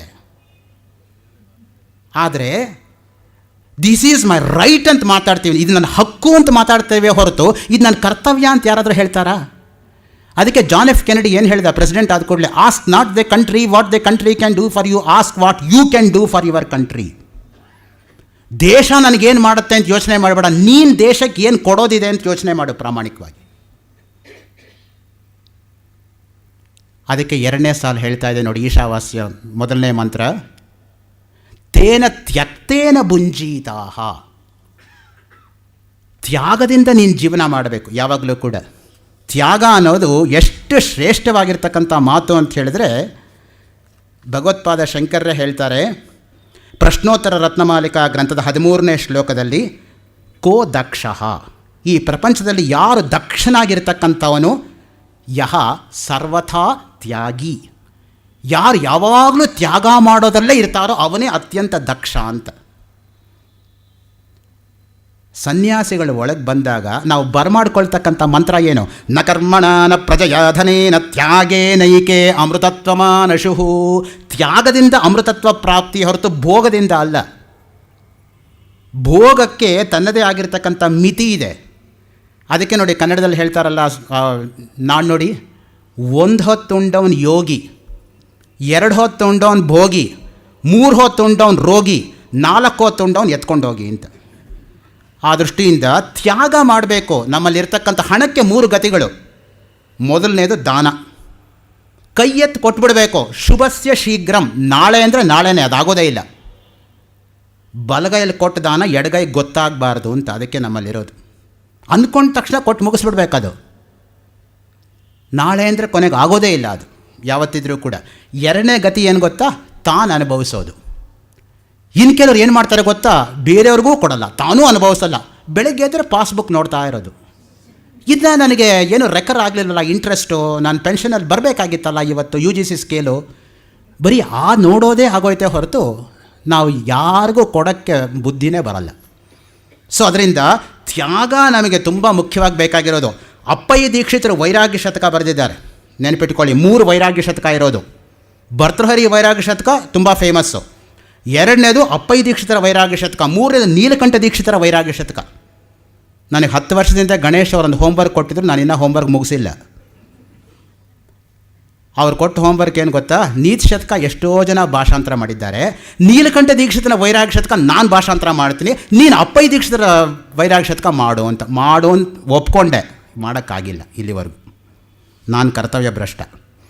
ಸೊ ಅದರಿಂದ ಇಲ್ಲಿವರೆಗೂ ಸಮಯ ಒದಗಿ ಬಂದಿಲ್ಲ ಅಂತ ಕಾಣುತ್ತೆ. ನೋಡೋಣ. ಈಗ ತ್ಯಕ್ತವ್ಯೋ ಮಮಕಾರ, ಅಪ್ಪಯ್ಯ ದೀಕ್ಷಿತರು ಹೇಳ್ತಾ ಇದ್ದಾರೆ, ಮಮಕಾರವನ್ನು ಬಿಡು, ನಾನು ಅನ್ನೋದನ್ನು ಬಿಡು. ಮೊದಲು ಬಿಡೋಕ್ಕಾಗಲಿಲ್ವಾ? ಎಲ್ಲವೂ ನಂದು ಅಂತ ಇಟ್ಕೊಂಡ್ಬಿಡು. ತ್ಯಕ್ತವ್ಯೋ ಮಮಕಾರ ನೋಚೆ ಸರ್ವತ್ರ ಕರಣೀಯ ಮಮಕಾರ. వాళ్ళు మనవాళ్లే వీళ్ళు మనవాళ్లే ರೀ. మనవాళ్ళు కాకా ఉండేవాళ్ళు ఎవరో నాకు నేనే ఎప్పుడైనా కొట్టుకుంటానేమి? వాళ్ళు మనవాళ్లే వీళ్ళు మనవాళ్లే. మా సొమ్ము మా ಸೊಮ್ಮೆ, మీ ಸೊಮ್ಮು మా ಸೊಮ್ಮೆ. Why not the other way round? ಮಾ ಸೊಮ್ಮು ಮೀ ಸೊಮ್ಮು ಮಾತ್ರ ಆಗಲ್ಲ ಯಾವಾಗಲೂ ಕೂಡ. ಮಾದಿ ಮಾದೆ ಮೀದಿ ಮಾದೆ, ಇದು ಹೆಂಗಿದೆ ನೋಡಿ ನ್ಯಾಯ ಯಾವಾಗಲೂ ಕೂಡ. ಮಹಾಭಾರತದಲ್ಲಿ ಒಂದು ಮಾತು ಬರುತ್ತೆ, ಆತ್ಮಾರ್ಥೇ ಪೃಥಿವೀಂ ತ್ಯಜೇತ್. ನಿನ್ನ ಆತ್ಮೋದ್ಧಾರಕ್ಕೋಸ್ಕರ ಭೂಮಿಯನ್ನೇ ತ್ಯಾಗ ಮಾಡು, ಚಿಂತೆ ಇಲ್ಲ. ಎಂಥ ಒಳ್ಳೆ ಮಾತು ನೋಡಿ ತ್ಯಾಗಕ್ಕೆ ಅಲ್ಲಿರ್ತಕ್ಕಂಥದ್ದು. ಮನುಸ್ಮೃತಿ ಮೇಲೆ ಮೇಧಾತಿಥಿ ವ್ಯಾಖ್ಯಾನ ಮಾಡ್ತಾ ಹೇಳ್ತಾನೆ, ಅಹಂಕಾರ ಮಮಕಾರ ತ್ಯಾಗ ಏವ ಸನ್ಯಾಸ ನತು ಕಾಷಾಯವಾಸಃ. ನಾನು ಆಗಲೇ ಹೇಳಿದ ಮಾತು. ಯಾರು ಅಹಂಕಾರ ಮಮಕಾರಗಳನ್ನು ತೊರೆದಿದ್ದಾರೋ ಅವರು ಸನ್ಯಾಸಿಗಳೇ ಹೊರತು ಕಾಷಾಯವನ್ನು ಉಟ್ಕೊಂಡವರೆಲ್ಲ ಅಲ್ಲ ಅಂತ. ಅದು ಒಂಥರ ಫ್ಯಾಷನ್ ಕೆಲವರಿಗೆ. 2 ದಿನ ಕಾಷಾಯ ಹಾಕ್ಕೊಂಡು ನೋಡಬೇಡ, ನೆಕ್ಸ್ಟ್ ಡೇ 3 ಪೀಸ್ ಸೂಟ್ ಹಾಕ್ಕೊಂಡು ಬಂದುಬಿಡ್ತಾರೆ. ಮುಗಿದೋಯ್ತಲ್ಲ ಅದಕ್ಕೆ ಕತೆ. ಅದಕ್ಕೆ ಸನ್ಯಾಸ ಆಗೋಯ್ತು, ಕಾಷಾಯಕ್ಕೆ ಸನ್ಯಾಸ ಕೊಟ್ಬಿಟ್ರು ಇವರು. ಅದರಿಂದನೇ ಅದ್ವೈತಾನುಭೂತಿನಲ್ಲಿ ಶಂಕರ ಭಗವತ್ಪಾದಾಚಾರ್ಯರು ಪ್ರಕರಣ ಗ್ರಂಥದ 17ನೇ ಶ್ಲೋಕದಲ್ಲಿ ಒಂದು ಮಾತು ಹೇಳ್ತಾರೆ, ತ್ಯಕ್ತ್ವಾ ತ್ವಚಂ ಅಹಿರ್ನಿರ್ಯಾತ್ ಆತ್ಮನ್ಯೇವ ನ ಮನ್ಯತೆ ಆತ್ಮತ್ವೇನ ಸದಾ ಜ್ಞಾನಿ ತ್ಯಕ್ತ ದೇಹತ್ರಯಂ ಯಥ. ಒಂದು ಹಾವು ತನ್ನ ಪರೆಯನ್ನು ಬಿಟ್ಟ ಮೇಲೆ ಹಿಂದೆ ಏನಾಯ್ತು ಆ ಪರೆ ಅಂತ ನೋಡಲ್ಲ, ಮುಂದೆ ಕೊಟ್ಟೋಗುತ್ತೆ. ಹಾಗೆ ಮನುಷ್ಯರಾಗಿರ್ತಕ್ಕಂಥವರು ಯಾವತ್ತೂ ಕೂಡ ಹಿಂದೆ ತಿರುಗಿ ನೋಡಬಾರ್ದು. ಹಿಂದೆ ತಿರುಗಿ ನೋಡಿದ್ರೆ ಮತ್ತೆ ಬಂಧನಕ್ಕೆ ಸಿಕ್ಕೋತಾನೆ ಅವನು. ಆದ್ದರಿಂದ ಕೆಲವರು ಹೇಳ್ತಾ ಇರ್ತಾರೆ, ಸನ್ಯಾಸ ತಗೊಂಡ್ಮೇಲೂ ಕೂಡ ಆಕೆ ಹೆಂಗದಾಳೆ ಅಂತ. ಇನ್ನು ಆ ಪೂರ್ವಾಶ್ರಮದ ಬುದ್ಧಿನೇ ಹೋಗದೆ ಹೋದರೆ ಏನು ಪ್ರಯೋಜನ ಏನಾಗುತ್ತೆ ಅದರಿಂದ? ಅದಕ್ಕೇ ಭಗವದ್ಗೀತೆ 18ನೇ ಅಧ್ಯಾಯ 3ನೇ ಶ್ಲೋಕದಲ್ಲಿ ಕೃಷ್ಣ ಪರಮಾತ್ಮ ಅಪ್ಪಣೆ ಕೊಡಿಸ್ತಾನೆ, ಯಜ್ಞ ದಾನ ತಪ ಕರ್ಮ ನ ತ್ಯಾಜ್ಯಮಿತಿ ಚಾಪರೆ. ಈ 3 ಬಿಡಬಾರ್ದು ನೀನು. ನಾವೇನು ಮಾಡ್ತೀವಿ? ಏನು ಬಿಡಬಾರ್ದೋ ಅದನ್ನು ಬಿಟ್ಬಿಡ್ತೀವಿ, ಏನು ಬಿಡಬೇಕೋ ಅದು ಬಿಡಲ್ಲ. ಅದು ನಾವು ಎಡುತ್ತಾ ಇರತಕ್ಕಂಥದ್ದು, ಮುಗ್ಗರಿಸ್ತಾ ಇರೋದು. ಯಜ್ಞ ದಾನ ತಪಸ್ಸು ಇದನ್ನು ಬಿಡಬೇಡಿ. ಸಾತ್ವಿಕ ಯಜ್ಞ, ರಾಜಸ ಯಜ್ಞ, ತಾಮಸ ಯಜ್ಞ ಎಲ್ಲ ಯಾಕೆ ಹೇಳಬೇಕಾಯ್ತು ಇಲ್ಲದೆ ಹೋದರೆ? ದಾನದಲ್ಲೂ ಅಷ್ಟೇ, ಸಾತ್ವಿಕ ದಾನ, ರಾಜಸ ದಾನ, ತಾಮಸ ದಾನ, ಮತ್ತೆ ದಾನ ತ್ರೈವಿಧ್ಯ ಬರುತ್ತೆ. ತಪಸ್ಸಲ್ಲೂ ಅಷ್ಟೇ, ಸಾತ್ವಿಕ ತಪಸ್ಸು, ರಾಜಸ ತಪಸ್ಸು ಮತ್ತು ಅದರಲ್ಲಿ ಬರುತ್ತೆ. ಕಾಯಿಕ ವಾಚಿಕ ಮಾನಸಿಕ ತಪಸ್ಸು ಬರುತ್ತೆ. ಏನು ತಪಸ್ಸಂದ್ರೆ ಏನು? ತದ್ಧಿ ತಪಸ್ ತದ್ಧಿ ತಪಃ. ತಪ ಆಲೋಚನೆ, ತಪಸಂತಾಪೆ, 2 ಧಾತುಗಳಿಂದ ತಪಶಬ್ದ ಬಳಕೆಯಲ್ಲಿ ಇರತಕ್ಕಂಥದ್ದು. ಕುಮಾರ ಸಂಭವ ತಾವೆಲ್ಲ ಕೇಳೇ ಇರ್ತೀರ ಗಣೇಶ್ ಅವ್ರ ಬಾಯಲ್ಲಿ. ಅಲ್ಲಿ ಎಂತಹ ತಪಸ್ಸು ಬಗ್ಗೆ ವರ್ಣನೆ ಬರುತ್ತೆ ಅಂದರೆ 3ನೇ ಸರ್ಗದಲ್ಲಿ ಶಿವ ತಪಸ್ಸು ಮಾಡಿದ್ರೆ 5ನೇ ಸರ್ಗದಲ್ಲಿ ಪಾರ್ವತಿಯು ತಪಸ್ಸು ಮಾಡ್ತಾಳೆ. It's not diamond cut diamond, but it's penance cut penance.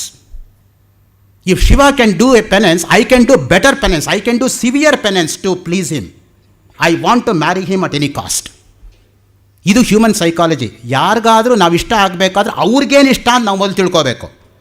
ನಾವು ಅದನ್ನು ಮಾಡಿದ್ರೆ ಆವಾಗ ಅವ್ರಿಗೆ ನಾವು ಇಂಟರ್ನ್ ಇಷ್ಟ ಆಗ್ತೀವಿ, ಪರಂಪರಾ ಸಂಬಂಧ. ಯಾರಿಗೋ ಜಿಲೇಬಿ ಇಷ್ಟ ಆದರೆ ನಾವು ಸುಮ್ಮನೆ ದೂದ್ ಪೇಡ ಮಾಡಿ ತುರುಕಿದ್ರೆ ಏನು ಪ್ರಯೋಜನ? ಅವ್ರ ಮನಸ್ಥಿತಿ ನಾವು ಮೊದಲು ಅರ್ಥ ಮಾಡ್ಕೋಬೇಕು, ಆವಾಗ ನಾವು ಇಂಟರ್ನ್ ಅವರಿಗೆ ಹತ್ತಿರವಾಗ್ತೀವಿ ಯಾವಾಗಲೂ ಕೂಡ. ಗಾಂಧೀಜಿಯವರ ಮಾತಲ್ಲಿ ಹೇಳೋದಾದರೆ, ಬಾಳು ಸೇವೆಯಾದಕ್ಕೆ ಪೂರ್ತಿ ಮುಡುಪಾಗಿಡಬೇಕು. ನಿಷ್ಕಾಮ ಸೇವೆಗಾಗಿ ಮಾಡಿದ ತ್ಯಾಗ ಅನಿರ್ವಚನೀಯವಾದ ಅವರ್ಣನೀಯವಾದ ಆನಂದವನ್ನು ಕೊಡುತ್ತದೆ. ಅದು ಎಂಥ ಆನಂದ ಅಂತ ನೀನು ಹೇಳಕ್ಕೆ ಬರಲ್ಲ, ವರ್ಣನೆಗೆ ಅತೀತ, ಶಬ್ದಕ್ಕೆ ನಿಲ್ಕೋದಿಲ್ಲ, ಅದು ಶಬ್ದಾತೀತ. ಅದನ್ನು ನಮ್ಮಿಂದ ಯಾರೂ ಕೂಡ ತೆಗೆದುಕೊಳ್ಳಲು ಸಾಧ್ಯವಿಲ್ಲ. ಆ ಸೇವೆಯಿಂದ ಬರ್ತಕ್ಕಂಥ ಆನಂದಕ್ಕೆ ನಾವು ಪ್ರಯತ್ನ ಮಾಡಬೇಕು. ಕಷ್ಟವಿಲ್ಲದೆ ಸಂಪಾದಿಸಿದ್ದು ನಿಜವಾದ ಲಾಭವಲ್ಲ, ತ್ಯಾಗದಿಂದ ಮಾತ್ರ ನಿಜವಾದ ಸುಖ ಲಭಿಸುತ್ತದೆ. ರವೀಂದ್ರನಾಥ್ ಟ್ಯಾಗೋರ್ ನೌಕಾಗೀತಾನಲ್ಲಿ ಹೇಳ್ತಕ್ಕಂಥ ಮಾತು. ಸ್ವಾಮಿ ವಿವೇಕಾನಂದರು ಹೇಳ್ತಾರೆ, ಜಗತ್ತಿನ ಇತಿಹಾಸದಲ್ಲೆಲ್ಲ ಮಹಾತ್ಯಾಗ ಮಾಡುವವರೇ ಮಹಾಪುರುಷರು. ನೋಡಿ, ತಮ್ಮ ಸಮಗ್ರವಾಗಿರ್ತಕ್ಕಂಥ ಜೀವನವನ್ನೇ ಬೇರೆಯವರಿಗೋಸ್ಕರ ಮುಡುಪಾಗಿಟ್ಬಿಡ್ತಾರಲ್ಲ, ಅದಕ್ಕೋಸ್ಕರನೇ ಮಹಾತ್ಯಾಗಿಗಳೇ ಮಹಾತ್ಮರಾಗೋಕ್ಕೆ ಸಾಧ್ಯ. ಯಾವ ಮಹಾಕಾರ್ಯವೂ ಮಹಾತ್ಯಾಗವಿಲ್ಲದೆ ಆಗಲಾರದು. ಇದು ವಿವೇಕಾನಂದರು ಹೇಳಿರ್ತಕ್ಕಂಥ ಮಾತು. ಜೆ ಕೃಷ್ಣಮೂರ್ತಿ ಹೇಳ್ತಾರೆ, renunciation with a calculation is not renunciation. Renunciation with an end in view, giving up in order to find good, is merely the search for power. It is not renunciation. To renounce, you don't look for tomorrow, do it now. This is J Krishnamurti. Give every man thine ear, but very few thy voice. Shakespeare. ಯಾವಾಗಲೂ ಕೂಡ ನಾವು ತ್ಯಾಗಕ್ಕೆ ಜೀವನದಲ್ಲಿ ಬೆಲೆ ಕೊಡಬೇಕು ಎಂಬತಕ್ಕಂಥ ಮಾತನ್ನು ಅದ್ಭುತವಾಗಿ ಈ ಮಂತ್ರ ತಿಳಿಸ್ಕೊಡ್ತಾ ಇದೆ. ಅಷ್ಟಕ್ಕೆ ನಿಲ್ಲಿಲ್ಲ. ಮಾಗೃದಃ ಕಸ್ಯ ಸ್ವಿಧನಂ. ಬೇರೆಯವರ ಹಣಕ್ಕೋಸ್ಕರ ಆಸೆ ಪಡಬೇಡ. ನಾವು ಕಷ್ಟಾರ್ಜಿತ ಮಾಡಿ ಸಂಪಾದನೆ ಮಾಡಿದ್ದೇ ಉಳಿಯಲ್ಲ. ಇನ್ನು ಯಾರ್ಯಾರ್ದೋ ದೋಚಕ್ಕೆ ಹೋದರೆ ಉಳಿಯತ್ತಾ ಆ ಹಣ ಎಂಬತಕ್ಕಂಥದ್ದು? ಹಣ ಯಾರಿಗೆ ಬೇಡ? ಹಣ ಅಂದರೆ ಹೆಣನೂ ಬಾಯ್ಬಿಡತ್ತೆ. ಅದಕ್ಕೆ ಹೇಳಿದ್ದು ಒಂದು ಕಡೆ, ಹಣ ಬೇಕಯ್ಯ, ಹಣದ ಆಸೆ ಬೇಡವಯ್ಯ ಅಂತ. ಯಾವಾಗಲೂ ಕೂಡ some people live to eat, others eat to live. ಕೆಲವರು ಬದುಕೋದಕ್ಕೋಸ್ಕರ ತಿಂತಾರೆ, ಈಗ ತಿನ್ನೋಕ್ಕೆ ಬದುಕ್ತಾರೆ. ಅದು ಅವರವರ ಪ್ರಯಾರಿಟೀಸ್ ಮೇಲೆ ಡಿಪೆಂಡ್ ಆಗುತ್ತೆ. ನೋಡಿ, ಯಾವಾಗಲೂ ಕೂಡ ಕಾಮನ್ ಸೆನ್ಸು, ಹಣ ಇಲ್ಲದೆ ಹೋದರೆ ಯಾರು ಬದುಕೋಕ್ಕಾಗಲ್ಲ. ಆದರೆ ಹಣಕ್ಕೋಸ್ಕರನೇ ನಾವು ಜೀವನವನ್ನು ಮುಡುಪಾಗಿ ಇಡಬಾರ್ದು ಎಂಬತಕ್ಕಂಥ ಮಾತು ಮತ್ತೆ ಮತ್ತೆ ನಾವು ಸ್ಮರಿಸ್ಕೋಬೇಕಾಗಿರ್ತಕ್ಕಂಥದ್ದು.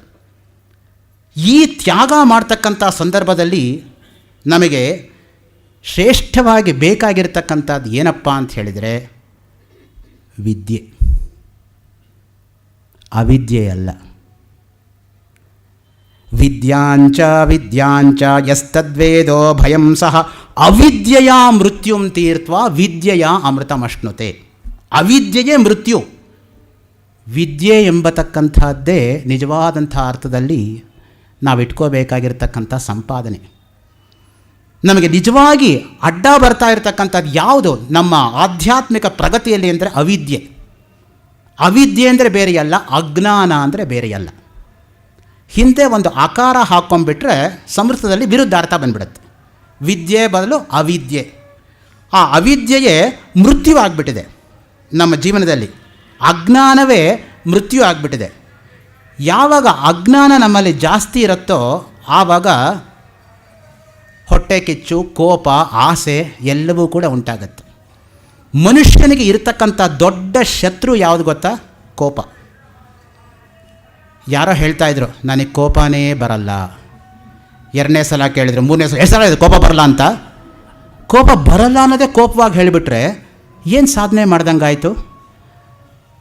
ಅದಕ್ಕೆ ನೋಡಿ, ಹೊರೇಸ್ ಎಂಬತಕ್ಕಂಥ ಪಾಶ್ಚಾತ್ಯ ವಿದ್ವಾಂಸ ಹೇಳ್ತಾನೆ, anger is short madness control it, otherwise it will control you. ನೀನು ಕೋಪವನ್ನು ಹಿಡಿದಿಟ್ಕೊಳ್ಳೋಕ್ಕಾಗದೆ ಹೋದರೆ ಕೋಪವೇ ನೀನನ್ನು ಹಿಡಿದಿಟ್ಕೊಂಡ್ಬಿಡುತ್ತೆ ಯಾವಾಗಲೂ ಕೂಡ. ಈ ಕೋಪವನ್ನು ನಾವು ತಡ್ಕೋಬೇಕಾದ್ರೆ ಮುಖ್ಯವಾಗಿ ನಮಗೆ ಬೇಕಾಗಿರ್ತಕ್ಕಂಥದ್ದು ಇಂದ್ರಿಯ ನಿಗ್ರಹ ಮತ್ತು ನಿಯಂತ್ರಣ. ಆವಾಗಲೇ ನಾವು ನಮ್ಮನ್ನು ತಡ್ಕೊಳ್ಳೋದಕ್ಕೆ ಸಾಧ್ಯ.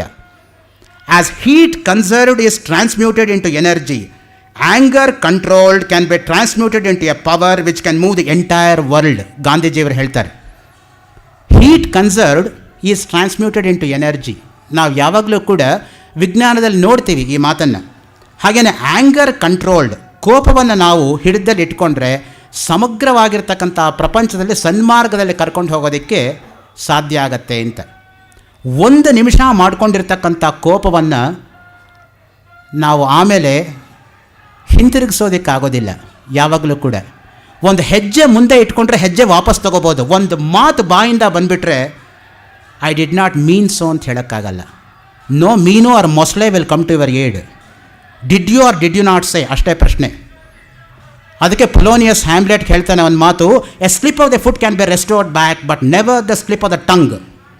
ಆ ದೃಷ್ಟಿಯಿಂದ ಆಡಿರ್ತಕ್ಕಂಥ ಮಾತಿನ ಮೇಲೆ ನಮಗೆ ನಿಗಾ ಇರಬೇಕು ಯಾವಾಗಲೂ ಕೂಡ. ಈ ಕೋಪವೇ ಮಹಾಶತ್ರುವಾಗಿ ಪರಿಣಾಮ ಮಾಡತಕ್ಕಂಥದ್ದು. ಭಾರವಿ ಅಂತ ಒಬ್ಬ ಕವಿ ಇದ್ದ. ಅವನ ಜೀವನದಲ್ಲಿ ಒಂದು ಘಟನೆ ನಡೀತು. ಪ್ರತಿಯೊಬ್ಬರು ಅವನನ್ನು ಹೊಗಳ್ತಾ ಇದ್ದರು, ಅವನ ತಂದೆ ಒಬ್ಬನ ಬಿಟ್ಟು. ಒಂದಿನ ಅವನೇನು ಅಂದ್ಕೊಂಡ ಅಂದರೆ, ನಮ್ಮ ತಂದೆನ ಮುಗಿಸ್ಬಿಟ್ರೆ, ಕೊಂದುಬಿಟ್ರೆ ಲೋಕದಲ್ಲಿ ನನಗೆ ಬರೀ ಕೀರ್ತನೆ ಇರುತ್ತೆ ಅಂತ ಅಂದ್ಕೊಂಡು ಹಿಂದಿನ ಕಾಲದ ಹೆಂಚಿನ ಮನೆ ಸೈಜ್ ಕಲ್ಲು ಇಟ್ಕೊಂಡು ಕೂತಿದ್ದಾನೆ, ತಂದೆ ತಲೆ ಮೇಲೆ ಕಲ್ಲು ಹಾಕಬೇಕು ಅಂತ. ತಾಯಿ ತಂದೆ ಮಾತಾಡೋ ಸಂಭಾಷಣೆ ಅವನಿಗೆ ಕೇಳಿಸ್ತು. ತಾಯಿಯಾದವರು ಕೇಳಿದ್ರು, ಅಲ್ಲ ರೀ, ಲೋಕದಲ್ಲಿ ಪ್ರತಿಯೊಬ್ಬರು ಹೊಗಳ್ತಾರೆ ನಮ್ಮ ಮಗನ, ನೀವು ಯಾಕ್ರಿ ಹೊಗಳಲ್ಲ ಅಂತ. ಅದಕ್ಕೆ ಅವನು ಹೇಳ್ದ, ನನಗೆ ಗೊತ್ತು ಕಣೆ ನನ್ನ ಮಗ ಎಷ್ಟು ಬುದ್ಧಿವಂತ ಅಂತ. ನಾನೂ ಹೊಗಳಿಬಿಟ್ರೆ, ಹೊಗಳಬೇಕೇನದು ಅವನ ತಲೆಗೆ ಹೋದರೆ ಅವನು ಇನ್ನೂ ದೊಡ್ಡ ಬುದ್ಧಿವಂತ ಆಗಲ್ಲ. ಅವನು ಲೋಕಕ್ಕೆ ಖ್ಯಾತಿವಂತನಾಗಲಿ ನಮ್ಮ ಮಹದಾಸೆಯಿಂದ ಹೊಗಳ್ತಾ ಇಲ್ವೇ ಹೊರತು ನನಗೇನು ಹೊಟ್ಟೆ ಕಿಚ್ಚಿಲ್ಲ ನನ್ನ ಮಗನ ವಿದ್ಯೆ ಬಗ್ಗೆ ಅಂತ ಹೇಳಿದಂತೆ. ಅದನ್ನು ಕೇಳಿ ಅವನಿಗೆ ಅನ್ನಿಸ್ತಂತೆ ಭಾರವಿಗೆ, ಒಂದು ಕ್ಷಣ ನಾನು ಯಾಮಾರಿ ಕಲ್ಲು ಹಾಕಿದರೆ ಎಂಥ ಒಳ್ಳೆ ತಂದೆಯನ್ನು ಕಳ್ಕೊಂಡ್ಬಿಡ್ತಾ ಇದ್ದೆ. ಮರುದಿನ ಬೆಳಗ್ಗೆ ಬಂದು ಕೇಳಂತ, ಅಪ್ಪ ತಂದೆನ ಕೊಲ್ಲಬೇಕು ಅಂತಿರೋ ಮಗನಿಗೇನು ಪ್ರಾಯಶ್ಚಿತ್ತ ಅಂತ. ಏನಿಲ್ಲಪ್ಪ, ಅತ್ತೆ ಮಾವಂತರ ಮನೇಲಿ ಒಂದು ವಾರ ಇದ್ದುಬಿಟ್ರೆ ಸಾಕು. ತಕ್ಷಣ ಗಂಟು ಮೂಟೆ ಕಟ್ಕೊಂಡು ಹೊರಟೋದ ಅತ್ತೆ ಮಾವಂತರ ಮನೆಗೆ. ವರ್ಷಾನುಗಟ್ಟಲೆ ಕರೆದ್ರು ಬಂದಿರಲಿಲ್ಲ ಪುಣ್ಯಾತ್ಮ ಅಳಿಯ. ಬರದೆ ಅಳಿಯಂದ್ರ ಮನೆಗೆ ಬಂದರೆ ಏನು ಸಾಮಾನ್ಯನ, ಅದ್ದೂರಿ ಆಗಿರ್ತಕ್ಕಂಥ ಸ್ವಾಗತ. ಹಾಲು, ಮೊಸರು, ತುಪ್ಪ, ಬೆಣ್ಣೆ ಧಾರಾಕಾರದಲ್ಲಿ ಅಳಿಯನ ಕಡೆಗೆ ಹರಿತಂತೆ. ಒಂದು ದಿನ ಆಯಿತು, 2 ದಿನ ಆಯಿತು, 3 ದಿನ ಆಯಿತು. 4ನೇ ದಿನ ಅತ್ತಮ್ಮನವರು ಬಂದು, ಏನೋ ಕೊಟ್ಟಿಗೆ ಕಡೆ ಸ್ವಲ್ಪ ನೋಡ್ಕೊಂಡಿದ್ರೆ ಅಳಿಯಂದ್ರೆ ಚೆನ್ನಾಗಿತ್ತು ಅಂದ್ಲಂತೆ. ಮಾವನವ್ರು ಬಂದು, ನಾನು ಹೊಲದ ಕಡೆ ಹೋಗ್ತಾ ಇದ್ದೀನಿ, ತಾವು ದಯಮಾಡಿಸ್ಬೋದು ಅಂದ್ರಂತೆ. ಆಗ ಅವನೊಂದು ಶ್ಲೋಕ ಬರೀತಾನೆ, ಶ್ವಶುರ ಗ್ರಹ ನಿವಾಸ ಸ್ವರ್ಗತುಲ್ಯೋ ನರಾಣಾಂ. ಅತ್ತೆ ಮಾವಂತರ ಮನೆ ಇರೋದು ಸ್ವರ್ಗಕ್ಕೆ ಸಮಾನ. ಯದಿ ವಸತಿ ದಿನಾನಿ 3 5 ಅಥ 7, 3 5 ಮ್ಯಾಕ್ಸಿಮಮ್ 7 ದಿನ. ದಧಿ ಮಧು ಘೃತ ಕ್ಷೀರಧಾರ ಪ್ರವಾಹ, ಹಾಲು ತುಪ್ಪ ಜೇನುತುಪ್ಪ ಪ್ರವಾಹ ರೂಪದಲ್ಲಿ ಅಳಿಯನ ಕಡೆಗೆ ಹರಿಯುತ್ತೆ. ತದುಪರಿ ದಿನಮೇಕಂ ಪಾದರಕ್ಷಾ ಪ್ರಯೋಗ.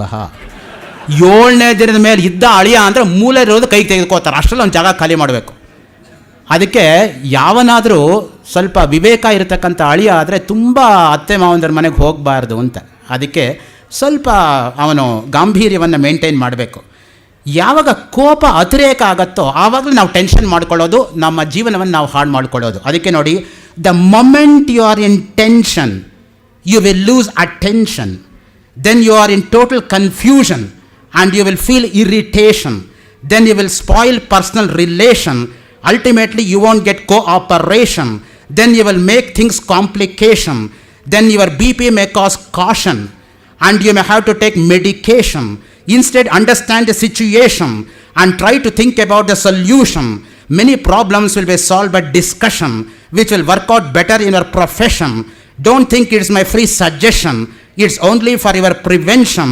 If you understand my intention, you will never come again to tension. So ಆ ದೃಷ್ಟಿಯಿಂದ ಅಜ್ಞಾನದ ಪರಮಾವಧಿ ಅವಿದ್ಯೆ. ಅವಿದ್ಯೆಯಿಂದ ನಾವು ಆಚೆ ಬರಬೇಕು. ಅವಿದ್ಯೆ ಹೇಗಿದೆ ಗೊತ್ತಾ? ಒಬ್ಬ ಕುರುಡ ಇನ್ನೊಬ್ಬ ಕುರುಡನಿಗೆ ದಾರಿ ತೋರಿಸಿದ ಹಾಗೆ. ಕಠೋಪನಿಷತ್ತಲ್ಲಿ ಅದೇ ಮಾತೇ ಬರುತ್ತೆ. ಅವಿದ್ಯಾಯಾಮಂತರೇ ವರ್ತಮಾನ ಸ್ವಯಂ ಧೀರ ಪಂಡಿತಂ ಮನ್ಯಮಾನ ದಂದ್ರಮ್ಯಮಾಣ ಪರ್ಯಂತಿ ಮೂಢ ಅಂಧೇನೈವ ನಿಯಮಾನ ಯಥಾಂಧಾ. ಮುಂಡುಕೋಪನಿಷತ್ ತೆಗೆದುಕೊಂಡ್ರೆ ಜಂಘನ್ಯಮಾನ ಪರ್ಯಂತಿ ಮೂಢ, ಮೂರನೇ ಪಾದ ಮಾತ್ರ ವ್ಯತ್ಯಾಸ, ಮಿಕ್ಕಿದೆಲ್ಲ ಕಾಮನ್ನೇ. ಅವನೇ ಕುರುಡ, ಅವನಿಗೆ ನಡೆಯೋಕ್ಕಾಗ್ತಾ ಇಲ್ಲ, ಇನ್ನೊಬ್ಬನಿಗೆ ನಾವು ದಾರಿ ತೋರಿಸೋದು, ಇಬ್ಬರು ಹೋಗಿ ಬೀಳೋದೇ ಗ್ಯಾರಂಟಿ. ಆ ದೃಷ್ಟಿಯಿಂದ ಈ ಅವಿದ್ಯೆ ಅನ್ನೋದೇ ಮಹಾಪಾತಕವನ್ನು ಉಂಟು ಮಾಡ್ತಕ್ಕಂಥದ್ದು. ಇದೇ ಅಜ್ಞಾನ, ಇದೇ ಕತ್ತಲೆ, ಇದೇ ಅವಿದ್ಯೆ. ಅದಕ್ಕೆ ವಿದ್ಯಾರಣ್ಯರು ಪಂಚದಶಿ ಅನ್ನೋ ಗ್ರಂಥದಲ್ಲಿ ಒಂದು ಕಡೆ ಹೇಳ್ತಾರೆ, ವಿದ್ಯಾದಿನಂ ಪ್ರಕಾಶತ್ವಾತ್ ಅವಿದ್ಯಾ ರಾತ್ರಿ ರುಚ್ಯತೆ. ವಿದ್ಯೆ ಅನ್ನೋದೇ ಹಗಲು, ಅವಿದ್ಯೆ ಅನ್ನೋದೇ ರಾತ್ರಿ. ಹಗಲು ಅಂದರೆ ಬೆಳಕು ಅಂತ, ಬೆಳಕು ಅಂದರೆ ಜ್ಞಾನ ಅಂತ, ರಾತ್ರಿ ಅಂದರೆ ಕತ್ತಲು ಅಂತ, ಕತ್ತಲು ಅಂದರೆ ಅವಿದ್ಯೆ ಅಂತ, ಅವಿದ್ಯೆ ಅಂದರೆ ಅಜ್ಞಾನ ಅಂತ, ಅಜ್ಞಾನ ಅಂದರೆ ಜ್ಞಾನ ಇಲ್ಲದೆ ಇರೋದು ಅಂತ ಅರ್ಥ. ಆ ದೃಷ್ಟಿಯಿಂದ ಯಾವುದು ನಿಜವಾಗಿರ್ತಕ್ಕಂಥ ಬೆಳಕು, ನಮಗೆ ಬೆಳಕಿದ್ದಾಗ ನೋಡಿ ಎಷ್ಟು ಆನಂದ ಆಗುತ್ತೆ. ಕತ್ತಲೆ ಯಾರು ಇಷ್ಟಪಡ್ತಾರೆ? ಕತ್ತಲೆಯಿಂದ ಬೆಳಕು ಕಂಡ್ರೆ ಚೆನ್ನಾಗಿರುತ್ತೆ ಹೊರತು ಬೆಳಕನ್ನೇ ಅನುಭವಿಸಿ ಅನುಭವಿಸಿ ಅನುಭವಿಸಿ ಕತ್ತಲೆ ಬಂದರೆ ಯಾರಿಗಾದರೂ ಬೇಜಾರಾಗತ್ತೆ ನೋಡಿ. ಅದಕ್ಕೇ ಶೂದ್ರಕ ಮಹಾರಾಜ ಮೃಚ್ಛಕಟಿಕಾ ನಾಟಕದಲ್ಲಿ ಒಂದು ಉದಾಹರಣೆ ಕೊಡ್ತಾನೆ. ಚಾರುದತ್ತ ಎಂಬತಕ್ಕಂಥ ಅತ್ಯಂತ ಶ್ರೀಮಂತ ವರ್ತಕ ದಾನ ಕೊಟ್ಟು ಕೊಟ್ಟು ಕೊಟ್ಟು ತಾನೇ ದಾನ ಸ್ವೀಕರಿಸೋ ಸ್ಥಿತಿಗೆ ಬಂದ. ಆಗ ಒಂದೊಂದು ಶ್ಲೋಕ ಹೇಳ್ತಾನೆ, ಸುಖಂ ಹಿ ದುಃಖಾನಿ ಅನುಭೂಯ ಶೋಭತೆ ಘನಾಂಧಕಾರೇಶ್ವಿವ ದೀಪದರ್ಶನಂ ಸುಖಾತ್ತು ಯೋಯಾತಿ ನರೋ ದರಿದ್ರತಾಂ ಧೃತಶರೀರೇಣ ಮೃತಸ್ಸ ಜೀವತಿ. ದುಃಖವನ್ನು ಅನುಭವಿಸಿ ಅನುಭವಿಸಿ ಅನುಭವಿಸಿ ಸುಖ ಬಂದರೆ ಯಾರಿಗಾದರೂ ಸಂತೋಷವಾಗುತ್ತೆ, ಕತ್ತಲೆಯಿಂದ ಬೆಳಕನ್ನು ನೋಡ್ದಂಗೆ ಆಗುತ್ತೆ. ಆದರೆ ಸುಖವನ್ನೇ ಅನುಭವಿಸ್ಕೊಂಡು ದುಃಖ ಬಂದುಬಿಟ್ರೆ ಬದುಕಿದ್ರೂ ಅವನು ಸತ್ತಂತೇನೆ ಅಂತ. ಆ ದೃಷ್ಟಿಯಿಂದ ಈ ಹಗಲು ಎಂಬತಕ್ಕಂಥದ್ದಕ್ಕೆ ಪರ್ಯಾಯವಾಗಿ ವಿದ್ಯಾ ವಿದ್ಯಾ ಎಂಬತಕ್ಕಂಥದ್ದನ್ನು ನಾವು ಬಳಕೆಯಲ್ಲಿ ಇಟ್ಕೊಂಡಿರ್ತಕ್ಕಂಥದ್ದು. ಈ ವಿದ್ಯೆಯಿಂದ ನಮಗೆ ಶ್ರೇಷ್ಠವಾಗಿರ್ತಕ್ಕಂತಹ ಜ್ಞಾನ ಪ್ರಾಪ್ತಿಯಾಗೋದರಿಂದನೇ ತಮಸೋಮ ಜ್ಯೋತಿರ್ಗಮಯ ನಾವು ಇಟ್ಕೊಂಡಿರ್ತಕ್ಕಂಥದ್ದು. ಕತ್ತಲೆಯಿಂದ ನಾನು ಬೆಳಕನ್ನು ನೋಡೋ ಹಾಗಾಗಲಿ. ಬೆಳಕು ಅಂದರೆ ಯಾವುದು? ಕಿಂ ಜ್ಯೋತಿ ತವ ಭಾನುಮಾನ ನಿಮೇ ರಾತ್ರೌ ಪ್ರದೀಪಾದಿಕಂ ಸ್ಯಾದೇವಂ ರವಿದೀಪದರ್ಶನವಿದೌ ಕಿಂ ಜ್ಯೋತಿರಾಖ್ಯಾಹಿ ಮೇ ಚಕ್ಷುಸ್ತಸ್ಯ ನಿಮೀಲನಾದಿ ಸಮಯೇ ಕಿಂ ಧೀರ್ಧಿಯೋ ದರ್ಶನೆ ಕಿಂ ತತ್ರಾಹಮತೋ ಭವಾನ್ ಪರಮಕಂ ಜ್ಯೋತಿಸ್ತದಸ್ತಿ ಪ್ರಭೋ. ಗುರು ಶಿಷ್ಯರ ಸಂವಾದದಲ್ಲಿ ಏಕಶ್ಲೋಕಿನಲ್ಲಿ ಬರ್ತಕ್ಕಂಥ ಮಾತು ಇದು. ನಿನ್ನ ಜ್ಯೋತಿ ಯಾವುದು? ಬೆಳಗ್ಗೆ ಸೂರ್ಯ, ರಾತ್ರಿ ಆದರೆ ದೀಪ. ಅದಿರಬಹುದು. ನೀನು ಆ ಸೂರ್ಯ ಮತ್ತು ದೀಪವನ್ನು ನೋಡಲು ಬೇಕಾಗಿರ್ತಕ್ಕಂಥ ಜ್ಯೋತಿ ಯಾವುದು? ಕಣ್ಣು. ನಿನ್ನ ಕಣ್ಣು ಮುಚ್ಚಿದಾಗ ಅಥವಾ ನೋಡೋದಕ್ಕೆ ಆಗದೇ ಇರುವಾಗ ಜ್ಯೋತಿ ಯಾವುದು? ಮನಸ್ಸು. ನಿನ್ನ ಮನಸ್ಸನ್ನು ನೋಡಲು ಉಪಯೋಗಿಸ್ತಕ್ಕಂಥ ಜ್ಯೋತಿ ಯಾವುದು? ಅದೇ ನಾನು, ಅದೇ ಆತ್ಮ. ಅಂದರೆ ಏನಾಯಿತು? ನಾನು ಅಂದರೆ ಆತ್ಮ, ನಾನು ಅಂದರೆ ದೇಹ ಅಲ್ಲ. ಅದು ನಾವು ಪ್ರತಿಯೊಬ್ಬರು ಹೇಗೆ ವ್ಯವಹಾರ ಮಾಡ್ತೀವಿ? ದೇಹವನ್ನು ಇಟ್ಕೊಂಡೇ ನಾವು ಮಾತಾಡ್ತಾ ಇರೋದು. ನಾನು ಅಂದರೆ ಮನಸ್ಸಲ್ಲ, ಬುದ್ಧಿಯಲ್ಲ, ಚಿತ್ತವಲ್ಲ, ಅಹಂಕಾರವಲ್ಲ. ನಾನು ಅಂದರೆ ಆತ್ಮ. ಮನೋಬುದ್ಧಿ ಅಹಂಕಾರ ಚಿತ್ತಾನಿನಾಹಂ ನ ಕರ್ಣನ್ನ ಜಿಹ್ವಾ ನ ಚಗ್ರಾಣ ನೇತ್ರೆ ಶಿವೋಹಂ ಶಿವೋಹಂ. ಕೊನೆಗೆ ಯಾರು ಅಂದರೆ ನಾನು ಕೇವಲ ನನ್ನ ಆತ್ಮಸ್ವರೂಪ. ದೇಹ ಅಂದ್ರೇನಪ್ಪ? ದಹ್ಯತೆ ಇತಿ ದೇಹ. ತಗೊಂಡು ಸುಡೋದಕ್ಕೆ ಲಾಯಕ್ಕಾಗಿರೋ ದೇಹ. ಅಂಥ ದೇಹಕ್ಕೆ ನಾವು ಏನೆಲ್ಲ ಅಲಂಕಾರ ಮಾಡ್ಕೋತೀವಿ ನೋಡಿ. ಕೊನೆಗೆ ಎಲ್ಲಿ ಹೋಗುತ್ತೆ ಈ ದೇಹ? ಪಂಚಭೂತಗಳಲ್ಲಿ ಲೀನವಾಗಿಬಿಡುತ್ತೆ. ದೇಹದ ಬಗ್ಗೆ ವ್ಯಾಮೋಹ ಯಾವತ್ತಿದ್ರೂ ಕೂಡ ದುಃಖ ಉಂಟು ಮಾಡುತ್ತೆ ಹೊರತು ನಮಗೆ ಸುಖ ಉಂಟು ಮಾಡಲ್ಲ. ಈ ದೇಹ ಸೌಂದರ್ಯ ಅನ್ನೋದು ಶಾಶ್ವತವಲ್ಲ. ಸೌಂದರ್ಯ ಯಾವುದು ಅಂದರೆ ಸತ್ಯಂ ಶಿವಂ ಸುಂದರಂ. ಯಾವುದು ಸತ್ಯವೋ ಅದು ಶಿವ, ಯಾವುದು ಶಿವವೋ ಅದೇ ಸುಂದರ. ಮಿಕ್ಕ ಎಲ್ಲ ಸೌಂದರ್ಯಗಳು ಕೂಡ ಬಂದು ಹೋಗ್ತಕ್ಕಂಥ ಸೌಂದರ್ಯಗಳು. ವಯಸ್ಸಾದ ಮೇಲೆ ಏನಾಗುತ್ತೆ ದೇಹಕ್ಕೆ? ಕಣ್ಣು ಕಾಣಲ್ಲ, ಕಿವಿ ಕೇಳಲ್ಲ, ಬಾಯಲ್ಲಿ ಹಲ್ಲು ಬಿದ್ದೋಗುತ್ತೆ, ಜೊಲ್ ಸುರಿಯುತ್ತೆ, ಎರಡೇ ನಡೆಯೋಕ್ಕಾಗಲ್ಲ. ಗಾತ್ರಂ ಸಂಕುಚಿತಂ ಗತಿರ್ವಿಗಲಿತ ಭ್ರಷ್ಟಾ ಚ ದಂತಾವಲಿ ದೃಷ್ಟಿರ್ನಶ್ಯತಿ ವರ್ಧತೆ ಬದಿರತಾ ವಕ್ತ್ರಂಚ ಲಾಲಾಯತೆ ವಾಕ್ಯಂ ನಾದ್ರ್ಯತೆ ಚ ಬಾಂಧವಜನೈಃ ಭಾರ್ಯಾನ ಶುಶ್ರೂಷತೆ ಹಾ ಕಷ್ಟಂ ಪುರುಷಸ್ಯ ಜೀರ್ಣವಯಸಃ ಪುತ್ರೋಪಿ ಅಮಿತ್ರಾಯತೆ. ಎರಡೇ ವಯಸ್ಸಾದ ಮೇಲೆ ಗಾತ್ರಂ ಸಂಕುಚಿತಂ, ದೇಹ ಕುಗ್ಗತ್ತೆ, ಕೆಳಗೆ ಗೂನ್ ಬೆನ್ನು ಬರುತ್ತೆ, ನೆಟ್ಟಿಗೆ ನಿಂತ್ಕೊಳ್ಳೋಕ್ಕಾಗಲ್ಲ. ಗತಿರ್ವಿಗಲಿತ, ಕಾಲಲ್ಲಿ ನಡೆಯೋ ಶಕ್ತಿ ಹೊರಟೋಗುತ್ತೆ. ಭ್ರಷ್ಟಾಚದಂತಾವಲಿ, ಹಲ್ಲು ಬಿದ್ದೋಗುತ್ತೆ ಬಾಯಲ್ಲಿ. ಚಿಕ್ಕ ಮಕ್ಕಳಿಗೆ ಹಲ್ಲು ಬರದೇ ಬಾಯಲ್ಲಿ ಜೋಲ್ ಸುರಿದ್ರೆ ವಯಸ್ಸಾದ್ಮೇಲೆ ಹಲ್ಲು ಬಿದ್ದೋಗಿ ಜೋಲ್ ಸುರಿಯುತ್ತೆ. ಜೋಲ್ ಸುರಿಯೋದು ಕಾಮನ್ ಫ್ಯಾಕ್ಟರ್ ಇಬ್ಬರಿಗೂ. ಮಧ್ಯ ವಯಸ್ಸಿನಲ್ಲಿರ್ತಕ್ಕಂಥ ಮಕ್ಕಳು ವಯಸ್ಸಾಗಿರ್ತಕ್ಕಂಥ ತಂದೆ ತಾಯಿಗಳನ್ನ ಚಿಕ್ಕ ಮಕ್ಕಳನ್ನು ನೋಡ್ಕೊಳ್ಳೋ ಹಾಗೆ ಮುತುವರ್ಜಿಯಿಂದ ನೋಡ್ಕೋಬೇಕು. ನಾಳೆ ಇವ್ರ ಗತಿನೂ ಅದೇ. ಇವನೇನು ಶಾಶ್ವತವಾಗಿ ಯುವಕನಾಗಿರಲ್ಲ. ಇವ್ರ ತಂದೆ ತಾಯಿಗೆ ಹ್ಯಾಗೆ ಟ್ರೀಟ್ ಮಾಡ್ತಾನೋ ನಾಳೆ ಇವನಿಗೆ ಅದೇ ಟ್ರೀಟ್ಮೆಂಟ್ ಇವನ ಮಕ್ಕಳಿಂದ ಸಿಗತ್ತೆ. ಆ ದೃಷ್ಟಿಯಿಂದ ಅದನ್ನು ಮರಿಬಾರ್ದು ನಾವು ಯಾವತ್ತೂ ಕೂಡ. ದೃಷ್ಟಿರ್ನಶ್ಯತಿ, ಕಣ್ಣು ಕಾಣಲ್ಲ. ವರ್ಧತೆ ಭದ್ರತ, ಕಿವಿಡ್ತನ ಹೆಚ್ಚಾಗತ್ತೆ. ವಕ್ತರಂಚ ಲಾಲಾಯತೆ, ಜೋಲ್ ಸುರಿಯತ್ತೆ. ವಾಕ್ಯಂ ನಾದ್ರಿಯತೆ ಚ ಬಾಂಧವ ಜನೈಹಿ, ನಮ್ಮ ಬಂಧು ಬಾಂಧವರೇ ನಮ್ಮ ಮಾತು ಕೇಳಲ್ಲ. ಅವ್ರು ಕಿತ್ತಂಡ್ ಕಿನ್ ನೋಡಿ, ಅದಕ್ಕೆ ಕಿತ್ಕೊಂಡು ತಿನ್. Kith and kin are nothing but ಕಿತ್ಕೊಂಡು ತಿನ್ ಅಂತ. If one can use the double languaged pun. So ಆ ದೃಷ್ಟಿಯಿಂದ ಸ್ನೇಹಿತರು ನಮಗೆ ಸಹಾಯ ಮಾಡ್ತಾರೆ ಹೊರತು ನಮ್ಮ ಬಂಧು ಬಾಂಧವರಲ್ಲ. ಯಾವಾಗಲೂ ಕೂಡ ಅವ್ರ ಕಾಲೆಳೆಯೋಕ್ಕೆ ನೋಡ್ತಾ ಇರ್ತಾರೆ. ಅದು ಒಂದು ದುರಂತ ನಿಜವಾಗ್ಲೂ ಕೂಡ. ಇರಲಿ, ಈಗ ಏನು ಹೇಳಕ್ಕೆ ಬಂದೆ ನಾನಿಲ್ಲಿ ಅಂತ ಹೇಳಿದರೆ, ದೇಹ ಅನ್ನೋದು ಅಶಾಶ್ವತ, ಆತ್ಮ ಅನ್ನೋದು ನಿತ್ಯ. ಯಾಕೆ? ನಿತ್ಯೋ ನಿತ್ಯಾನಾಂ ಚೇತನಶ್ಚೇತನಾನಾಂ ನ ಜಾಯತೆ ಮ್ರಿಯತೆ ವಾ ಕದಾಚಿತ್ ನಾಯಂ ಭೂತ್ವಾ ಭವಿತಾ ವಾ ನ ಭೂಯಃ ಅಜೋ ನಿತ್ಯಃ ಶಾಶ್ವತೋಯಂ ಪುರಾಣಃ ನ ಹನ್ಯತೆ ಹನ್ಯಮಾನೇ ಶರೀರೆ ಹಂತಾಚೇನ್ಮನ್ಯತೆ ಹಂತಂ ಹತಶ್ಚೇನ್ಮನ್ಯತೆ ಹತಂ ಉಭೌ ತವ ನ ವಿಜಾನೀತೌ ನಾಯಂ ಹಂತಿನ ಹನ್ಯತೆ.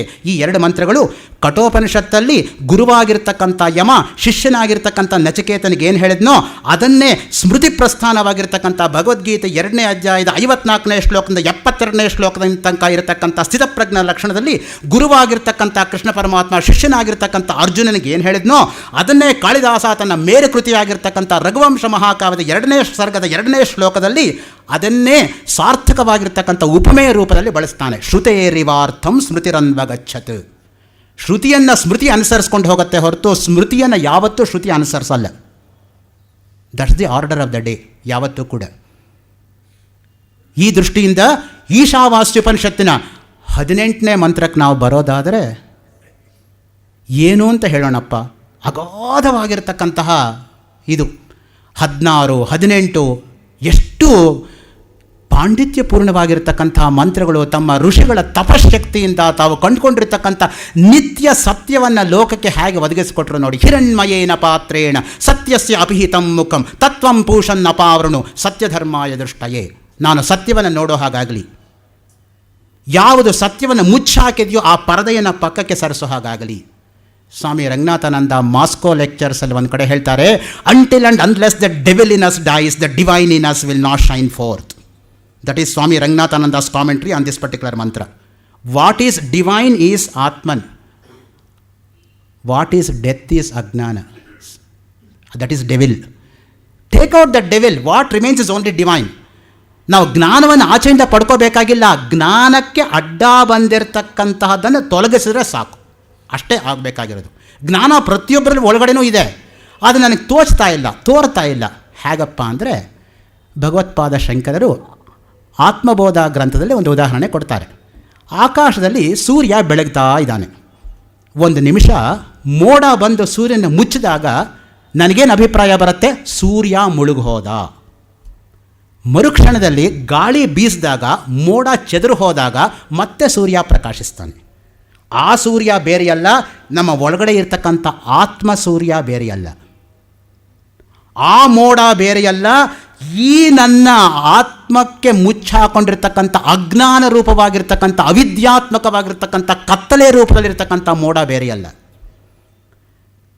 ಅಲ್ಲಿ ಗಾಳಿ ಬೇರೆಯಲ್ಲ, ಸದ್ಗುರುವಿನ ಉಪದೇಶ ಬೇರೆಯಲ್ಲ. ಆ ದೃಷ್ಟಿಯಿಂದ ನಾವು ಈ ರೀತಿಯಾಗಿ ಅರ್ಥ ಮಾಡಿಕೊಂಡ್ರೆ ಈ ಒಂದು ಮಂತ್ರಕ್ಕೆ ವಿಶೇಷವಾಗಿರ್ತಕ್ಕಂಥ ಅರ್ಥ ಎಂಬತಕ್ಕಂಥದ್ದು ಲಭಿಸುತ್ತೆ. ಇನ್ನು ಕೇನೋಪನಿಷತ್ತಿಗೆ ನಾವು ಬರೋದಾದರೆ 2ನೇ ಉಪನಿಷತ್ತಲ್ಲಿ ಸಾಮವೇದದ ತಲವಕಾರ ಬ್ರಾಹ್ಮಣದ 9ನೇ ಅಧ್ಯಾಯದ 4 ಖಂಡಗಳಿಂದ ಕೂಡಿಕೊಂಡಿರ್ತಕ್ಕಂಥ 35 ಮಂತ್ರಗಳಿಂದ ಕೂಡಿರ್ತಕ್ಕಂತಹ ಯಕ್ಷೋಪಾಖ್ಯಾನವನ್ನು ಒಳಗೊಂಡಿರ್ತಕ್ಕಂತಹ ಒಂದು ಶ್ರೇಷ್ಠವಾಗಿರೋ ಉಪನಿಷತ್ತು ಕೇನ. ಕೇನ ಅಂದರೆ ನೋಡಿ ಪ್ರಶ್ನೆಯಿಂದ ಬರುತ್ತೆ. ಕೇನೇಷಿತಂ ಪದತಿ ಪ್ರೇಷಿತಂ ಮನಃ ಕೇನ ಪ್ರಾಣ ಪ್ರಥಮ ಪ್ರೈತಿಯುಕ್ತ ಕೇನೇಷಿತಾಂ ವಾಚಮಿಮಾಂ ವದಂತಿ ಚಕ್ಷುಶ್ರೋತ್ರಂ ಕವು ದೇವೋ ಯುನಕ್ತಿ ಶ್ರೋತ್ರಸ್ಯ ಶ್ರೋತ್ರಂ ಮನಸೋ ಮನೋ ಯದ್ವಾಚೋಹ ವಾಚಂ ಸವು ಪ್ರಾಣಸ್ಯ ಪ್ರಾಣಃ ಚಕ್ಷುಷಶ್ಚಕ್ಷು ಅತಿಮುಚ್ಚಧೀರ ಪ್ರೇತ್ಯಾಸ್ಮಾಲ್ಲೋಕಾದಮೃತಾ ಭವಂತಿ ನ ತತ್ರ ಚಕ್ಷುರ್ಗಚ್ಚತಿ ನ ವಾಗ್ಗಚ್ಚತಿ ನೋ ಮನಃ ನ ವಿದ್ಮೋ ನ ವಿಜಾನೀಮೋ ಯಥೈತದನುಶಿಷ್ಯಾತ್ ಅನ್ಯದೇವ ತದ್ವಿದಿತಾದತೋ ಅವಿದಿತಾದದಿ ಇತಿ ಸುಷ್ಮಧೀರಾಣಾಂ ಏನಸ್ತದ್ವ್ಯಾಚ ಚಕ್ಷಿರೆ ಯದ್ವಾಚಾನಭ್ಯುದಿತಂ ಏನ ವಾಗಭ್ಯುಜ್ಯತೆ ತದೇವ ಬ್ರಹ್ಮತ್ವಂ ವಿದ್ಧಿ ನೇತಂ ಯದಮುಪಾಸತೆ ಯನ್ಮನಸಾ ನ ಮನುತೆ ಏನಾಹುರ್ಮನೋಮತಂ ತದೇವ ಬ್ರಹ್ಮತ್ವಂ ವಿದ್ಧಿ ನೇತಂ ಯದಮುಪಾಸತೆ. ಈ ರೀತಿ ಹೋಗುತ್ತೆ ಕೇನೋಪನಿಷತ್ತು. ಅದ್ಭುತವಾಗಿರ್ತಕ್ಕಂಥ ಕೇನ ಅಂದರೆ ಪ್ರಶ್ನೆಯಿಂದಲೇ ಶುರುವಾಗ್ತಕ್ಕಂಥದ್ದು. ಕಷ್ಟಕರವಾಗಿರ್ತಕ್ಕಂಥ ಉಪನಿಷತ್ತು ಹೌದಿದು. ಅದಕ್ಕೆ ನೋಡಿ ಭಗವತ್ಪಾದ ಶಂಕರರು ಈ ಒಂದೇ ಉಪನಿಷತ್ಗೇನೆ 2 ಭಾಷ್ಯ ಅನುಗ್ರಹಿಸಿದ್ದಾರೆ, ಜ್ಞಾಪಕ ಇರಲಿ. ಇನ್ನು ಯಾವ ಉಪನಿಷತ್ತಿಗೂ 2 ಭಾಷ್ಯ ಅನುಗ್ರಹಿಸಿಲ್ಲ. ಪದಭಾಷ್ಯ ವಾಕ್ಯ ಭಾಷ್ಯ ಅಂತ 2 ಭಾಷ್ಯ ಕೇನೋಪನಿಷತ್ತಿಗೆ ಇರತಕ್ಕಂಥದ್ದು. ಈ ಕೇನೋಪನಿಷತ್ತಲ್ಲಿ ಇರತಕ್ಕಂಥದ್ದು ಏನಪ್ಪ ಅಂದರೆ ಆತ್ಮವಸ್ತುವನ್ನು ಹೇಗೆ ನಾವು ಅರಿತುಕೋಬೇಕು ಅಂದರೆ ಯಾವ ಇಂದ್ರಿಯಗಳಿಂದಲೂ ನಾವು ಆತ್ಮವನ್ನು ಅರಿಯೋದಕ್ಕಾಗಲ್ಲ. ಯಾಕೆಂದರೆ ಇಂದ್ರಿಯಗಳಿಗೆ ಹುಟ್ಟಿದೆ. ಯಾವುದು ಹುಟ್ಟತ್ತೋ ಅದು ಬೆಳೆಯುತ್ತೆ, ಯಾವುದು ಬೆಳೆಯುತ್ತೋ ಅದು ಕುಗ್ಗತ್ತೆ, ಯಾವುದು ಕುಗ್ಗತ್ತೋ ಅದು ಬೀಳತ್ತೆ, ಯಾವುದು ಬೀಳತ್ತೋ ಅದು ಸಾಯತ್ತೆ. ಜಾಯತೆ ಅಸ್ತಿ ವರ್ಧತೆ ವಿಪರಿಣಮತೆ ಅಪಕ್ಷೀಯತೆ ವಿನಶ್ಯತಿ. ಈ 6 ಭಾವವಿಕಾರಗಳು ದೇಹಕ್ಕಿದೆ. ಆತ್ಮನಿಗಿದು ಯಾವುದೂ ಇಲ್ಲ. ಕಣ್ಣಿಂದ ನೋಡೋಕ್ಕಾಗಲ್ಲ, ಕಿವಿಯಿಂದ ಕೇಳೋಕ್ಕಾಗೋದಿಲ್ಲ, ಮೂಗಿಂದ ನಾವು ಅದನ್ನು ಇದು ಮಾಡೋಕ್ಕಾಗಲ್ಲ, ಸ್ಪರ್ಶ ಸುಖಕ್ಕೆ ಬರ್ತಕ್ಕಂಥದ್ದಲ್ಲ, ಮನಸ್ಸಿಗೆ ನಿಲುಕ್ತಕ್ಕಂಥದ್ದಲ್ಲ. ಇಲ್ಲದೆ ಹೋದರೆ ಮನೋಮಯ ಕೋಶಕ್ಕೆ ನಿಂತು ಹೋಗಿಬಿಡ್ಬೇಕಾಗಿತ್ತಲ್ಲ. ಪಂಚಕೋಶ ವಿವೇಕ ಯಾಕೆ ಹೇಳಬೇಕಾಯ್ತು ನಾವು? ಅನ್ನಮಯ ಪ್ರಾಣಮಯ ಮನೋಮಯ ವಿಜ್ಞಾನಮಯಮಾನಂದಮಯಮಾತ್ಮೇ ಶುದ್ಧಂತ ವಿರಜಾ ವಿಪಾಪ್ಮ ಭೂಯಾಸ ಗಸ್ವಾಹ. ಆ ಮಹಾನಾರಾಯಣ ಉಪನಿಷತ್ತುಗಳಿಗೆಲ್ಲ ಹೇಗೆ ಅರ್ಥ ಹೇಳಬೇಕಿಲ್ಲದೆ ಹೋದರೆ ಇಂದ್ರಿಯಕ್ಕೆ ಅತೀತವಾಗಿರ್ತಕ್ಕಂಥದ್ದು ಆತ್ಮವಸ್ತು. ಅದನ್ನು ತಿಳಿಸ್ಕೊಡೋದಕ್ಕೆ ಕೇನೋಪನಿಷತ್ತು ಹೊರಟಿರ್ತಕ್ಕಂಥದ್ದು ಸುಂದರವಾಗಿರ್ತಕ್ಕಂಥ ಯಕ್ಷೋಪಾಖ್ಯಾನದ ಮುಖಾಂತರ. ನೋಡಿ, ನಮಗೆ ಏನಾದರೂ ಒಂದು ಕಥೆ, ಒಂದು ಉಪಾಖ್ಯಾನ, ಅದರ ಹಿನ್ನೆಲೆಯಲ್ಲಿ ತತ್ವ ಹೇಳಿದರೆ ಮನಸ್ಸಿಗೆ ನಾಟತ್ತೆ. ನೇರವಾಗಿ ತತ್ವ ಹೇಳಿದರೆ ನಾವು ಇನ್ನು ಆ ಮಟ್ಟಕ್ಕೆ ಬೆಳೆದಿಲ್ವಲ್ಲ, ಏನು ಮಾಡೋದು? ಎಲ್ಲರೂ ಏಕಸಂಧಿಗ್ರಾಹಿಗಳಾಗಿರೋಕ್ಕಾಗಲ್ವಲ್ಲ. ಸ್ವಾಮಿ ವಿವೇಕಾನಂದರಿಗಾದರೆ ಒಂದು ಸಲ ಕೇಳಿದರೆ ನೆನಪಿರ್ತಾ ಇತ್ತು. ಒಂದು ಸಲ ಕ್ಲಾಸ್ ರೂಮಲ್ಲಿ ಅರ್ಧ ಗಂಟೆ ಮೇಷ್ಟ್ರು ಪಾಠ ಮಾಡಿ ಅವ್ರು ಸುಮ್ಮನೆ ಹಿಂಗೆ ಕೂತಿದ್ರಂತೆ. ಮೇಷ್ಟ್ರಾದವ್ರು ಕೇಳಿದರು, ಏನಪ್ಪ ಅರ್ಧ ಗಂಟೆ ಪಾಠ ಮಾಡಿದ್ದೀನಿ, ಒಂದು ಶಬ್ದ ಆದರೂ ತಲೆ ಒಳಗೆ ಹೋಯ್ತಾ ಅಂತ ಕೇಳಿದ್ರಂತೆ. ಒಂದು ಶಬ್ದ ಬಿಡದೆ ವಾಪಸ್ ಅರ್ಧ ಗಂಟೆ ಲೆಕ್ಚರ್ ವಾಪಸ್ ಕೊಟ್ರಂತೆ. ಆ ಶಕ್ತಿ ಇತ್ತು ವಿವೇಕಾನಂದರಿಗೆ. He had remarkable memory, photographic memory ಅದು. ಒಂದು ಸಲ ಹಿಂಗೆ ನೋಡಿಬಿಟ್ರೆ ಆ ಪೇಜ್ ತಲೆ ಒಳಗೆ ಹೊಟ್ಟೋಗುತ್ತೆ. Page number, paragraph number, line number, word number, ಆ ಶಕ್ತಿ ಇತ್ತು ಅವರಿಗೆ. ಕಠೋಪನಿಷತ್ತು ಅವರಿಗೆ ಎಂಥ ಪರಿಣಾಮ ಬೀರುತ್ತೆ ಅವರಿಗೆ ಅಂದರೆ, give me 5 Nachiketas, I will transform this Kaliyuga back to Kritayuga ಅಂತ ಹೇಳ್ತಾರೆ ವಿವೇಕಾನಂದರು. ಎಲ್ಲಿ ಸಿಗ್ತಾರೆ ಮತ್ತೆ ಅವರು ಹುಟ್ಟು ಬರಬೇಕಷ್ಟೇ ವಿವೇಕಾನಂದರೆ. Where to find 5 Nachiketas, you want to get 1 Nachiketa, it's a marvel. ಹಾಗಿರುವಾಗ ಎಲ್ಲಿಂದ ಸಾಧ್ಯ ನೋಡಿ? ಈ ಕೇನೋಪನಿಷತ್ತಲ್ಲಿ ಆ ಯಕ್ಷೋಪಾಖ್ಯಾನ ಎಷ್ಟು ಸೊಗಸಾಗಿದೆ ಅಂತ ಹೇಳಿದರೆ, ಅಹಂಕಾರ ದುರಭಿಮಾನ ಒಳ್ಳೆಯದಲ್ಲ ಅಂತ ಹೇಳ್ತಕ್ಕಂಥ ಸಂದೇಶವನ್ನು ಕೊಡ್ತಕ್ಕಂಥದ್ದು ಕೇನೋಪನಿಷತ್ತು. ಎಂಥ ದೇವತೆಗಳಿಗೆ ಅಹಂಕಾರ ಬಂದಿತ್ತು? ಗಾಳಿ, ಹಾಗೇನೆ ಅಗ್ನಿ.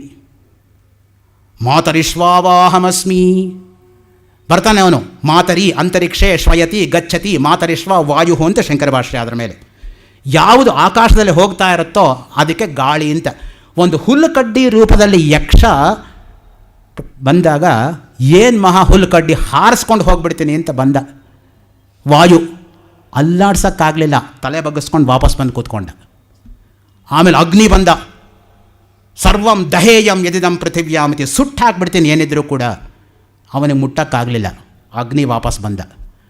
ಅಗ್ನಿಗೆ 7 ನಾಲ್ಗೆಗಳು, ನಮಗೆ 1 ನಾಲ್ಗೆ ಇದ್ದೇ ಹಸುವಾಗುತ್ತೆ. 7 ನಾಲ್ಗೆ ಇರ್ತಕ್ಕಂಥ ಅಗ್ನಿಗೆ ಹಸುವಾಗಲ್ವೇನ್ರಿ? ಕಾಳಿ ಕರಾಳಿ ಚ ಮನೋಜವಾಚ ಸುಲೋಹಿತಾಯಾಚ ಸುಧೂಮ್ರವರ್ಣ ಸ್ಫುಲಿಂಗಿನಿ ವಿಶ್ವರುಚಿ ಚ ದೇವಿ ಲೇಲಾಯಮಾನ ಇದೆ ಸಪ್ತ ಜಿಹ್ವಾ. ಮುಂಡಕೋಪನಿಷತ್ ಅಲ್ಲಿ ಬಂದಾಗ ಹೇಳ್ತೀನಿ ನಾಳೆದ್ದು.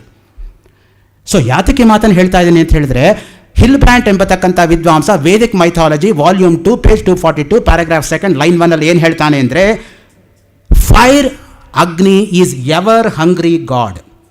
You can never appease the hunger of fire. He is always ಹಂಗ್ರಿ.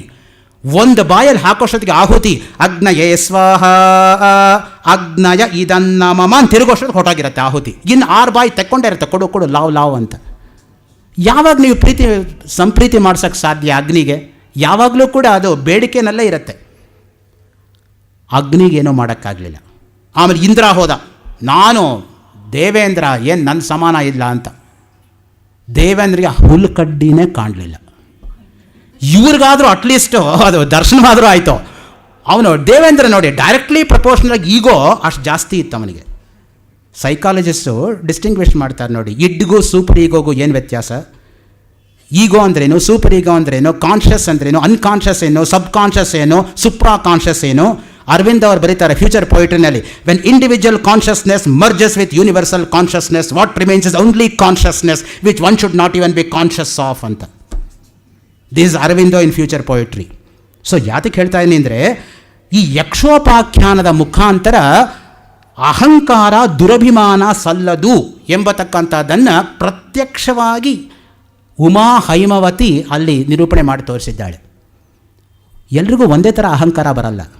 ಕೆಲವರಿಗೆ ದೇಹದಿಂದ ಅಹಂಕಾರ, ಕೆಲವರಿಗೆ ಯೌವನದಿಂದ ಅಹಂಕಾರ, ಕೆಲವರಿಗೆ ಹಣದಿಂದ ಅಹಂಕಾರ, ಕೆಲವರಿಗೆ ಅಂತಸ್ತು ಅಧಿಕಾರದಿಂದ ಅಹಂಕಾರ, ಇನ್ಕೆ ವಿದ್ಯೆಯಿಂದ ಅಹಂಕಾರ.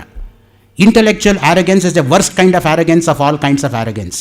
ವಿದ್ಯೆಯಿಂದ ಬರ್ತಕ್ಕಂಥ ಅಹಂಕಾರ ಎಲ್ಲ ಅಹಂಕಾರಕ್ಕಿಂತಲೂ ಕೆಟ್ಟದ್ದು. ಅದಕ್ಕೆ ಸದಾಶಿವ ಬ್ರಹ್ಮೇಂದ್ರ ಪುಣ್ಯಾತ್ಮರು 17ನೇ ಶತಮಾನದಲ್ಲಿ ಕರೂರಿಂದ 18 ಕಿಲೋಮೀಟರ್ ಇರತಕ್ಕಂಥ ನೆರೂರಲ್ಲಿ ಒಂದು ಮರದಲ್ಲಿ ಸಮಾಧಿಸ್ಥರಾಗಿರ್ತಕ್ಕಂಥವರು 200 ವರ್ಷ ಆದಮೇಲೆ ಶೃಂಗೇರಿ ಶಾರದಾ ಪೀಠದ 33ನೇ ಜಗದ್ಗುರುಗಳಾಗಿದ್ದಂಥ ಸಚ್ಚಿದಾನಂದ ಶಿವಾಭಿನವ ನರಸಿಂಹ ಭಾರತಿ ಮಹಾಸ್ವಾಮಿಗಳಿಗೆ ಪ್ರತ್ಯಕ್ಷವಾಗಿ ಹೇಳಿದಾಗ ಇವರು ಅವರ ಮೇಲೆ 64 ಶ್ಲೋಕಗಳಲ್ಲಿ ಸದಾಶಿವೇಂದ್ರ ಸ್ತುತಿ ಅಂತ ಮಾಡಿರ್ತಕ್ಕಂಥ 32ನೇ ಶ್ಲೋಕದಲ್ಲಿ ನರಸಿಂಹ ಭಾರತಿ ಮಹಾಸ್ವಾಮಿಗಳು ಸದಾಶಿವ ಬ್ರಹ್ಮೇಂದ್ರ ಮೇಲೆ ಏನು ಹೇಳ್ತಾರೆ ಅಂದರೆ, ಶಾಂತಾಹಂಕೃತಿ ದೋಷ ಸುಸಮಾಹಿತ ಮಾನಸ ಕೋಪಿ ಪೂರ್ಣೇಂದು ಶಿಶಿರಭಾವ ರಾಜತ್ಯಾನಂದ ಸತ್ಯಚಿದ್ರಸಿಕ. ಯಾವನಿಗೆ ಅಹಂಕಾರ ಹೋಗುತ್ತೋ ಅವನಿಗೆ ಶಾಂತಿ ಇರುತ್ತೆ. ಎಲ್ಲಿ ತನಕ ಅಹಂಕಾರ ಹೋಗಲ್ವೋ ಅಲ್ಲಿ ತನಕ ಶಾಂತಿ ಬರಲ್ಲ. ಯಾರ ರಮಣ ಹತ್ರ ಬಂದ್ರಂತೆ ಪಾಶ್ಚಾತ್ಯರು, ತಿರುವಣ್ಣಾಮಲೆಗೆ ಬಂದು ರಮಣ ಮಹರ್ಷಿಗಳ ಹತ್ರ ಐ ವಾಂಟ್ ಪೀಸ್ ಅಂತ ಕೇಳಿದ್ರಂತೆ. ಆಯ್ತಪ್ಪ ಸಂತೋಷ, ಮೊದಲನೇ ಪದ ಬಿಡು, ಐ ಹೋಯಿತು. Want peace want peace want peace ಉಳೀತು. ಆಯ್ತಪ್ಪ ಎರಡನೇ ಪದ ಬಿಡು, ವಾಂಟು ಹೋಯಿತು. ಇನ್ನು ಉಳಿದಿದ್ದೇನು ಪೀಸ್. ಐ ಹೋಗಬೇಕು, ವಾಂಟ್ ಹೋಗಬೇಕು, ಆವಾಗಿರೋದೇ ಪೀಸ್. PIECE ಅಲ್ಲ. ಸೊ ಆ ದೃಷ್ಟಿಯಿಂದ ಐಯನ್ನು ಅಹಂಕಾರ ಮೊದಲು ಹೋಗಬೇಕು, ವಾಂಟನ್ನು ಆಸೆ ಹೋಗಬೇಕು, ಆವಾಗ ಉಳಿಯೋದೇ ಪೀಸು. ಆ ದೃಷ್ಟಿಯಿಂದ ಈ ಅಹಂಕಾರ ಏನೆಲ್ಲ ಮಾಡಲ್ಲ ನೋಡಿ. ಆ ರೂಪದ ಅಹಂಕಾರ, ಕೆಲವರಿಗೆ ನನ್ನ ಸಮಾನ ನೋಡೋಕ್ಕೆ ಚೆನ್ನಾಗಿರೋರೇ ಇಲ್ಲ ಅನ್ನೋದೇ ತಲೆಗೆ ಹೋಗ್ಬಿಡುತ್ತೆ ಅಹಂಕಾರ. ಬುದ್ಧನ ಜೀವನದಲ್ಲಿ ಒಂದು ಘಟನೆ ನಡೀತು. ಅವನಿಗೆ ನಂದ ಅಂತ ಒಬ್ಬ ಸಹೋದರ ಇದ್ದ. ಅವನು ಸುಂದರಿ ಎಂಬತಕ್ಕಂಥವಳೆ ಲೋಕೋತ್ತರ ಸುಂದರಿ ಅಂತ ಪ್ರೀತಿಸ್ತಾ ಇದ್ದ. ಅವನ ಒಳಗಣ್ಣು ತೆರೆಸಬೇಕು ಅಂತ ಬುದ್ಧ ವಿಹಾರಕ್ಕೋಸ್ಕರ ಒಂದು ಸಂಜೆ ಅವನನ್ನು ಕರ್ಕೊಂಡು ಹೋದ ಜೊತೆಯಲ್ಲಿ. ಅಲ್ಲಿ ಕೋತಿಗಳು ಒಂದು ಕೊಂಬೆಯಿಂದ ಒಂದು ಕೊಂಬೆಗೆ ನೆಗೀತಾ ಇತ್ತು. ಅಪ್ಪ ನಂದ ಅದು ಹೇಗಿದೆ ಹೇಳು ಅಂದು. ಅಯ್ಯೋ ಕೋತಿ ಅಣ್ಣ ಅದು, ಸರಿ ನಡಿ ಮುಂದಕ್ಕೆ. ಇನ್ನು ಮುಂದಕ್ಕೆ ಹೋಗ್ತಾ ಇದ್ರೆ ಅಪ್ಸರೆಗಿಂತ ಚೆನ್ನಾಗಿರ್ತಕ್ಕಂಥ ಒಬ್ಬಳನ್ನು ತೋರಿಸ್ಬಿಟ್ಟು ಅವಳ ಹಿನ್ನೆಲೆಯಲ್ಲಿ ನಿನ್ನ ಸುಂದರಿ ಹೇಗೆ ಕಾಣ್ತಾ ಇದ್ದಾಳೆ ಪ್ರಾಮಾಣಿಕವಾಗಿ ಹೇಳು ಅಂತ ಕೇಳಿದ. ನಂದ ಹೇಳ, ನನ್ನ ಸುಂದರಿನ ನೀನು ಆಗಲೇ ತೋರಿಸಿಲ್ಲ, ಕೋತಿ ಆ ಥರ ಕಾಣಿಸ್ತಾ ಇದ್ದಾಳೆ ಅಂತ ಹೇಳಿದೆ. ಎಲ್ಲ ಬಾಹ್ಯ ಸೌಂದರ್ಯವೂ ಅಷ್ಟೇನಪ್ಪ, ಅವರಿಗಿಂತ ಇವ್ರು ಚೆನ್ನ, ಇವರಿಗಿಂತ ಅವ್ರು ಚೆನ್ನ. All external beauty is relative. The only real beauty is internal beauty. That is Satya, that is Shiva, and that is Sundara. ಸುಂದರಾತಿ ಸುಂದರಂ ಅರವಿಂದ ನಂದ ದರ್ಶನಂ ಅಂತ ಅರವಿಂದ್ ಘೋಷ್ ಮೇಲೆ ಕಪಾಲಿ ಶಾಸ್ತ್ರಿಗಳು ಆಶುವಾಗಿ ಒಂದು ಶ್ಲೋಕ ಹೇಳಿದರು. ಯಾವುದು ಸೌಂದರ್ಯ? Truth is beauty, beauty truth.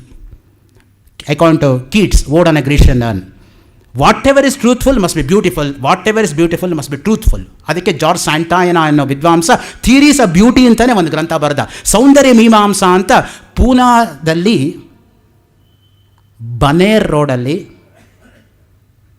Sagar ಅಪಾರ್ಟ್ಮೆಂಟ್ಸಲ್ಲಿ 10/11 ವಾಸವಾಗಿದ್ದು 3 ವರ್ಷದ ಹಿಂದೆ ಗತಿಸಿ ಹೋದಂಥ OGT ಪರೀಕ್ಷೆ ಶರ್ಮಾ ಎಂಬತಕ್ಕಂಥವರು ಒಂದು ಸೌಂದರ್ಯ ಮೀಮಾಂಸಾ ಅಂತ ಗ್ರಂಥವನ್ನು ಬರೆದು 86 ಸೂತ್ರಗಳಿಂದ ಸೌಂದರ್ಯವನ್ನು ಹೇಗೆ ನಾವು ನಿರ್ಧಾರ ಮಾಡಬೇಕು ಅಂತ ಪ್ರಸ್ತುತಪಡಿಸಿದ್ದಾರೆ.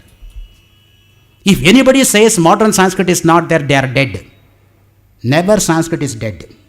ಯಾರು ಸಂಸ್ಕೃತ ಮೃತ ಭಾಷೆ ಅಂತ ಮಾತಾಡ್ತಾರೋ ಅವರು ಮೃತರೇ ಹೊರತು ಸಂಸ್ಕೃತಕ್ಕೆ ಯಾವತ್ತೂ ಮೃತಿ ಇಲ್ಲ. ಇನ್ನು ಕೆಲವರಿಗೆ ಅಹಂಕಾರ ಹೇಗೆ ಬರುತ್ತೆ ಗೊತ್ತಾ? ಹಣದಿಂದ.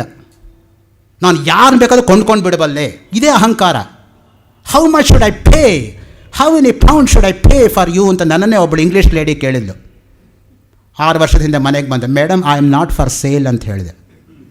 ನಾನು ಹಣದ ಮೇಲೆ ಪಟ್ಟಿ ಕಟ್ಕೊಂಡಿಲ್ಲ, ಇಷ್ಟು ದುಡ್ಡಿಗೆ ನಾನು ಮಾರ್ಕೋತೀನಿ ಅಂತ. If you honestly sit there, what little I know I am prepare to share with you. Don't talk to me in terms of money. If you talk to me in terms of money, I will be the last person to teach you ಅಂತ ಹೇಳಿದೆ. ಇನ್ನು ಕೆಲವರಿಗೆ ಅಧಿಕಾರದಿಂದ ಅಹಂಕಾರ. ನಾನ್ general manager, ನಾನ್ deputy general manager. ಎಲ್ಲಿ ತನಕ? ಸರ್ವೀಸಲ್ಲಿರೋ ತನಕ. ನಾಳೆ ರಿಟೈರ್ ಆದಮೇಲೆ ಪೆನ್ಷನ್ ಪೇಪರ್ ಪಾಸ್ ಆಗೋದಕ್ಕೆ ಆ ಗುಮಾಸ್ತಾ ಮುಂದೆ ನೀನು ನಿಂತ್ಕೊಂಡಾಗ ಅವನು ತೋರಿಸ್ತಾನೆ ಅವನು ಎಷ್ಟು ಮುಖ್ಯ ಅಂತ. ಅತ್ತೆಗೊಂದು ಕಾಲ, ಸೊಸೆಗೊಂದು ಕಾಲ, ಮರಿಬಾರ್ದು. ಅಧಿಕಾರ ಶಾಶ್ವತವಲ್ಲ, ಇವತ್ತಿರುತ್ತೆ ನಾಳೆ ಹೋಗುತ್ತೆ. ಇನ್ನು ಕೆಲವರಿಗೆ ವಿದ್ಯೆಯಿಂದ ಅಹಂಕಾರ. ನನ್ನ ಸಮಾನ ಓದ್ದವರೇ ಇಲ್ಲ ಅಂತ. ಎಂತಹ ಇದು ನೋಡಿ, ನಾನೇ ಬ್ರಹ್ಮಜ್ಞಾನಿ ಅಂತ ಹೇಳ್ಕೊಂಡ್ರೆ ಅವರು ಬ್ರಹ್ಮಜ್ಞಾನಿ ಅಲ್ಲ ಅನ್ನೋದು ಪ್ರೂವ್ ಆಯಿತು ಅಷ್ಟೇ. ನೋನ ವೇದೇತಿ ವೇದಚ, ಕೇನೋಪನಿಷತ್ ಪ್ರಮಾಣ, ನಾನಲ್ಲ. ಯಸ್ಯಾಮತಂ ತಸ್ಯ ಮತಂ, ಅವಿಜ್ಞಾತಂ ವಿಜಾನತಾಂ, ವಿಜ್ಞಾತಂ ಅವಿಜಾನತಾಂ. ಅದಕ್ಕೆ ಆ ಮಾತು ಹೇಳಿರೋದು. ಯಾರೆಲ್ಲ ಗೊತ್ತು ಅಂತ ತಿಳ್ಕೊಂಡಿದ್ದಾರೋ ಅವ್ರಿಗೇನು ಗೊತ್ತಿಲ್ಲ, ಯಾರೇನು ಗೊತ್ತಿಲ್ಲ ಅಂತ ಗೊತ್ತು ಮಾಡ್ಕೊಂಡಿದ್ದಾರೋ ಅವ್ರಿಗೆಲ್ಲ ಗೊತ್ತು ಅಂತ. ಕೈಲಾಸಂ ಅದಕ್ಕೆ ಹೇಳೋದು ಒಂದು ಕಡೆ, ಅವನಿಗೆ ಗೊತ್ತಿಲ್ಲ ಅನ್ನೋದು ಗೊತ್ತಿಲ್ಲ ರೀ ಅಂತ. ಸ್ವಲ್ಪ ಕಾಗು ಗಾಗು ವ್ಯತ್ಯಾಸ ಕಡಿಮೆ ನೋಡಿ ತಮಿಳಲ್ಲಿ.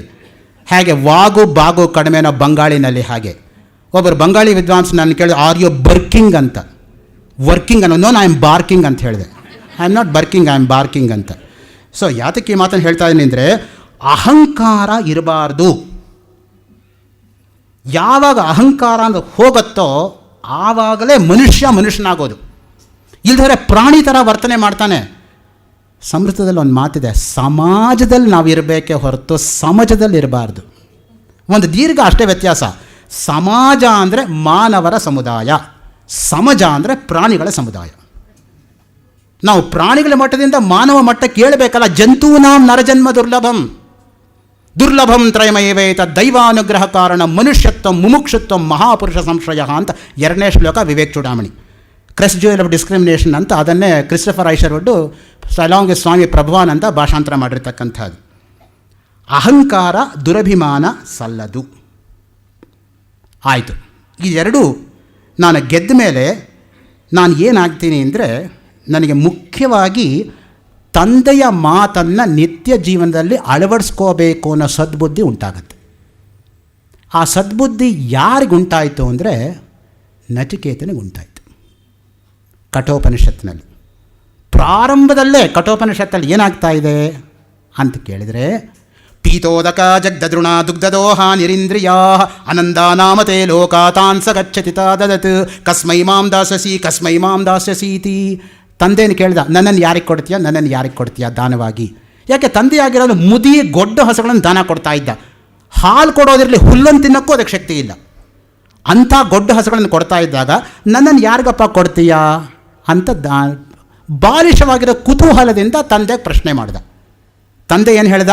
ಮೃತ್ಯವೇತ್ವಾ ದದಾಮೀತಿ, ಮೃತ್ಯು ಕೊಟ್ಟಿದ್ದೀನಿ ಹೋಗೊಂಡ್ಬಿಟ್ಟ. ಕೋಪ ಬಂದ್ಬಿಡ್ತು ತಂದೆಗೆ. ತೈತ್ರಿ ಉಪನಿಷತ್ತು ಏನು ಹೇಳುತ್ತೆ? ಪಿತೃದೇವೋ ಭವ, ತಂದೆ ಮಾತನ್ನು ನಡೆಸಬೇಕು. ತಕ್ಷಣ ಮೃತ್ಯುನ ಹೊಡ್ಕೊಂಡು ಹೊಟ್ಟದ ಆ ಚಿಕ್ಕ ಹುಡುಗ ನಚಿಕೇತ. ಆಮೇಲೆ 3 ಹಗಲು 3 ರಾತ್ರಿ ಕಾದರೂ ಕೂಡ ಯಮ ಆಮೇಲೆ ಬಂದು ಪ್ರಾಯಶ್ಚಿತ್ತ ರೂಪವಾಗಿ 3 ವರ ಕೊಡ್ತೀನಿ ಅಂತ ಹೇಳಿದ. ಮೊದಲನೇ ವರದಿಂದ ನನ್ನ ತಂದೆಯ ಕೋಪಿಷ್ಟವಾಗಿರೋ ಮುಖ ಮತ್ತೆ ನನಗೆ ನೋಡದೇ ಇರೋ ಹಾಗೆ ಮಾಡು ಅಂತ ಕೇಳ್ಕೊಂಡ. 2ನೇದರಿಂದ ಅಗ್ನಿವಿದ್ಯೆಯನ್ನು ಕೇಳಿದ. 3ನೇದರಿಂದ ಆತ್ಮವಿದ್ಯೆಯನ್ನು ಕೇಳಿದ.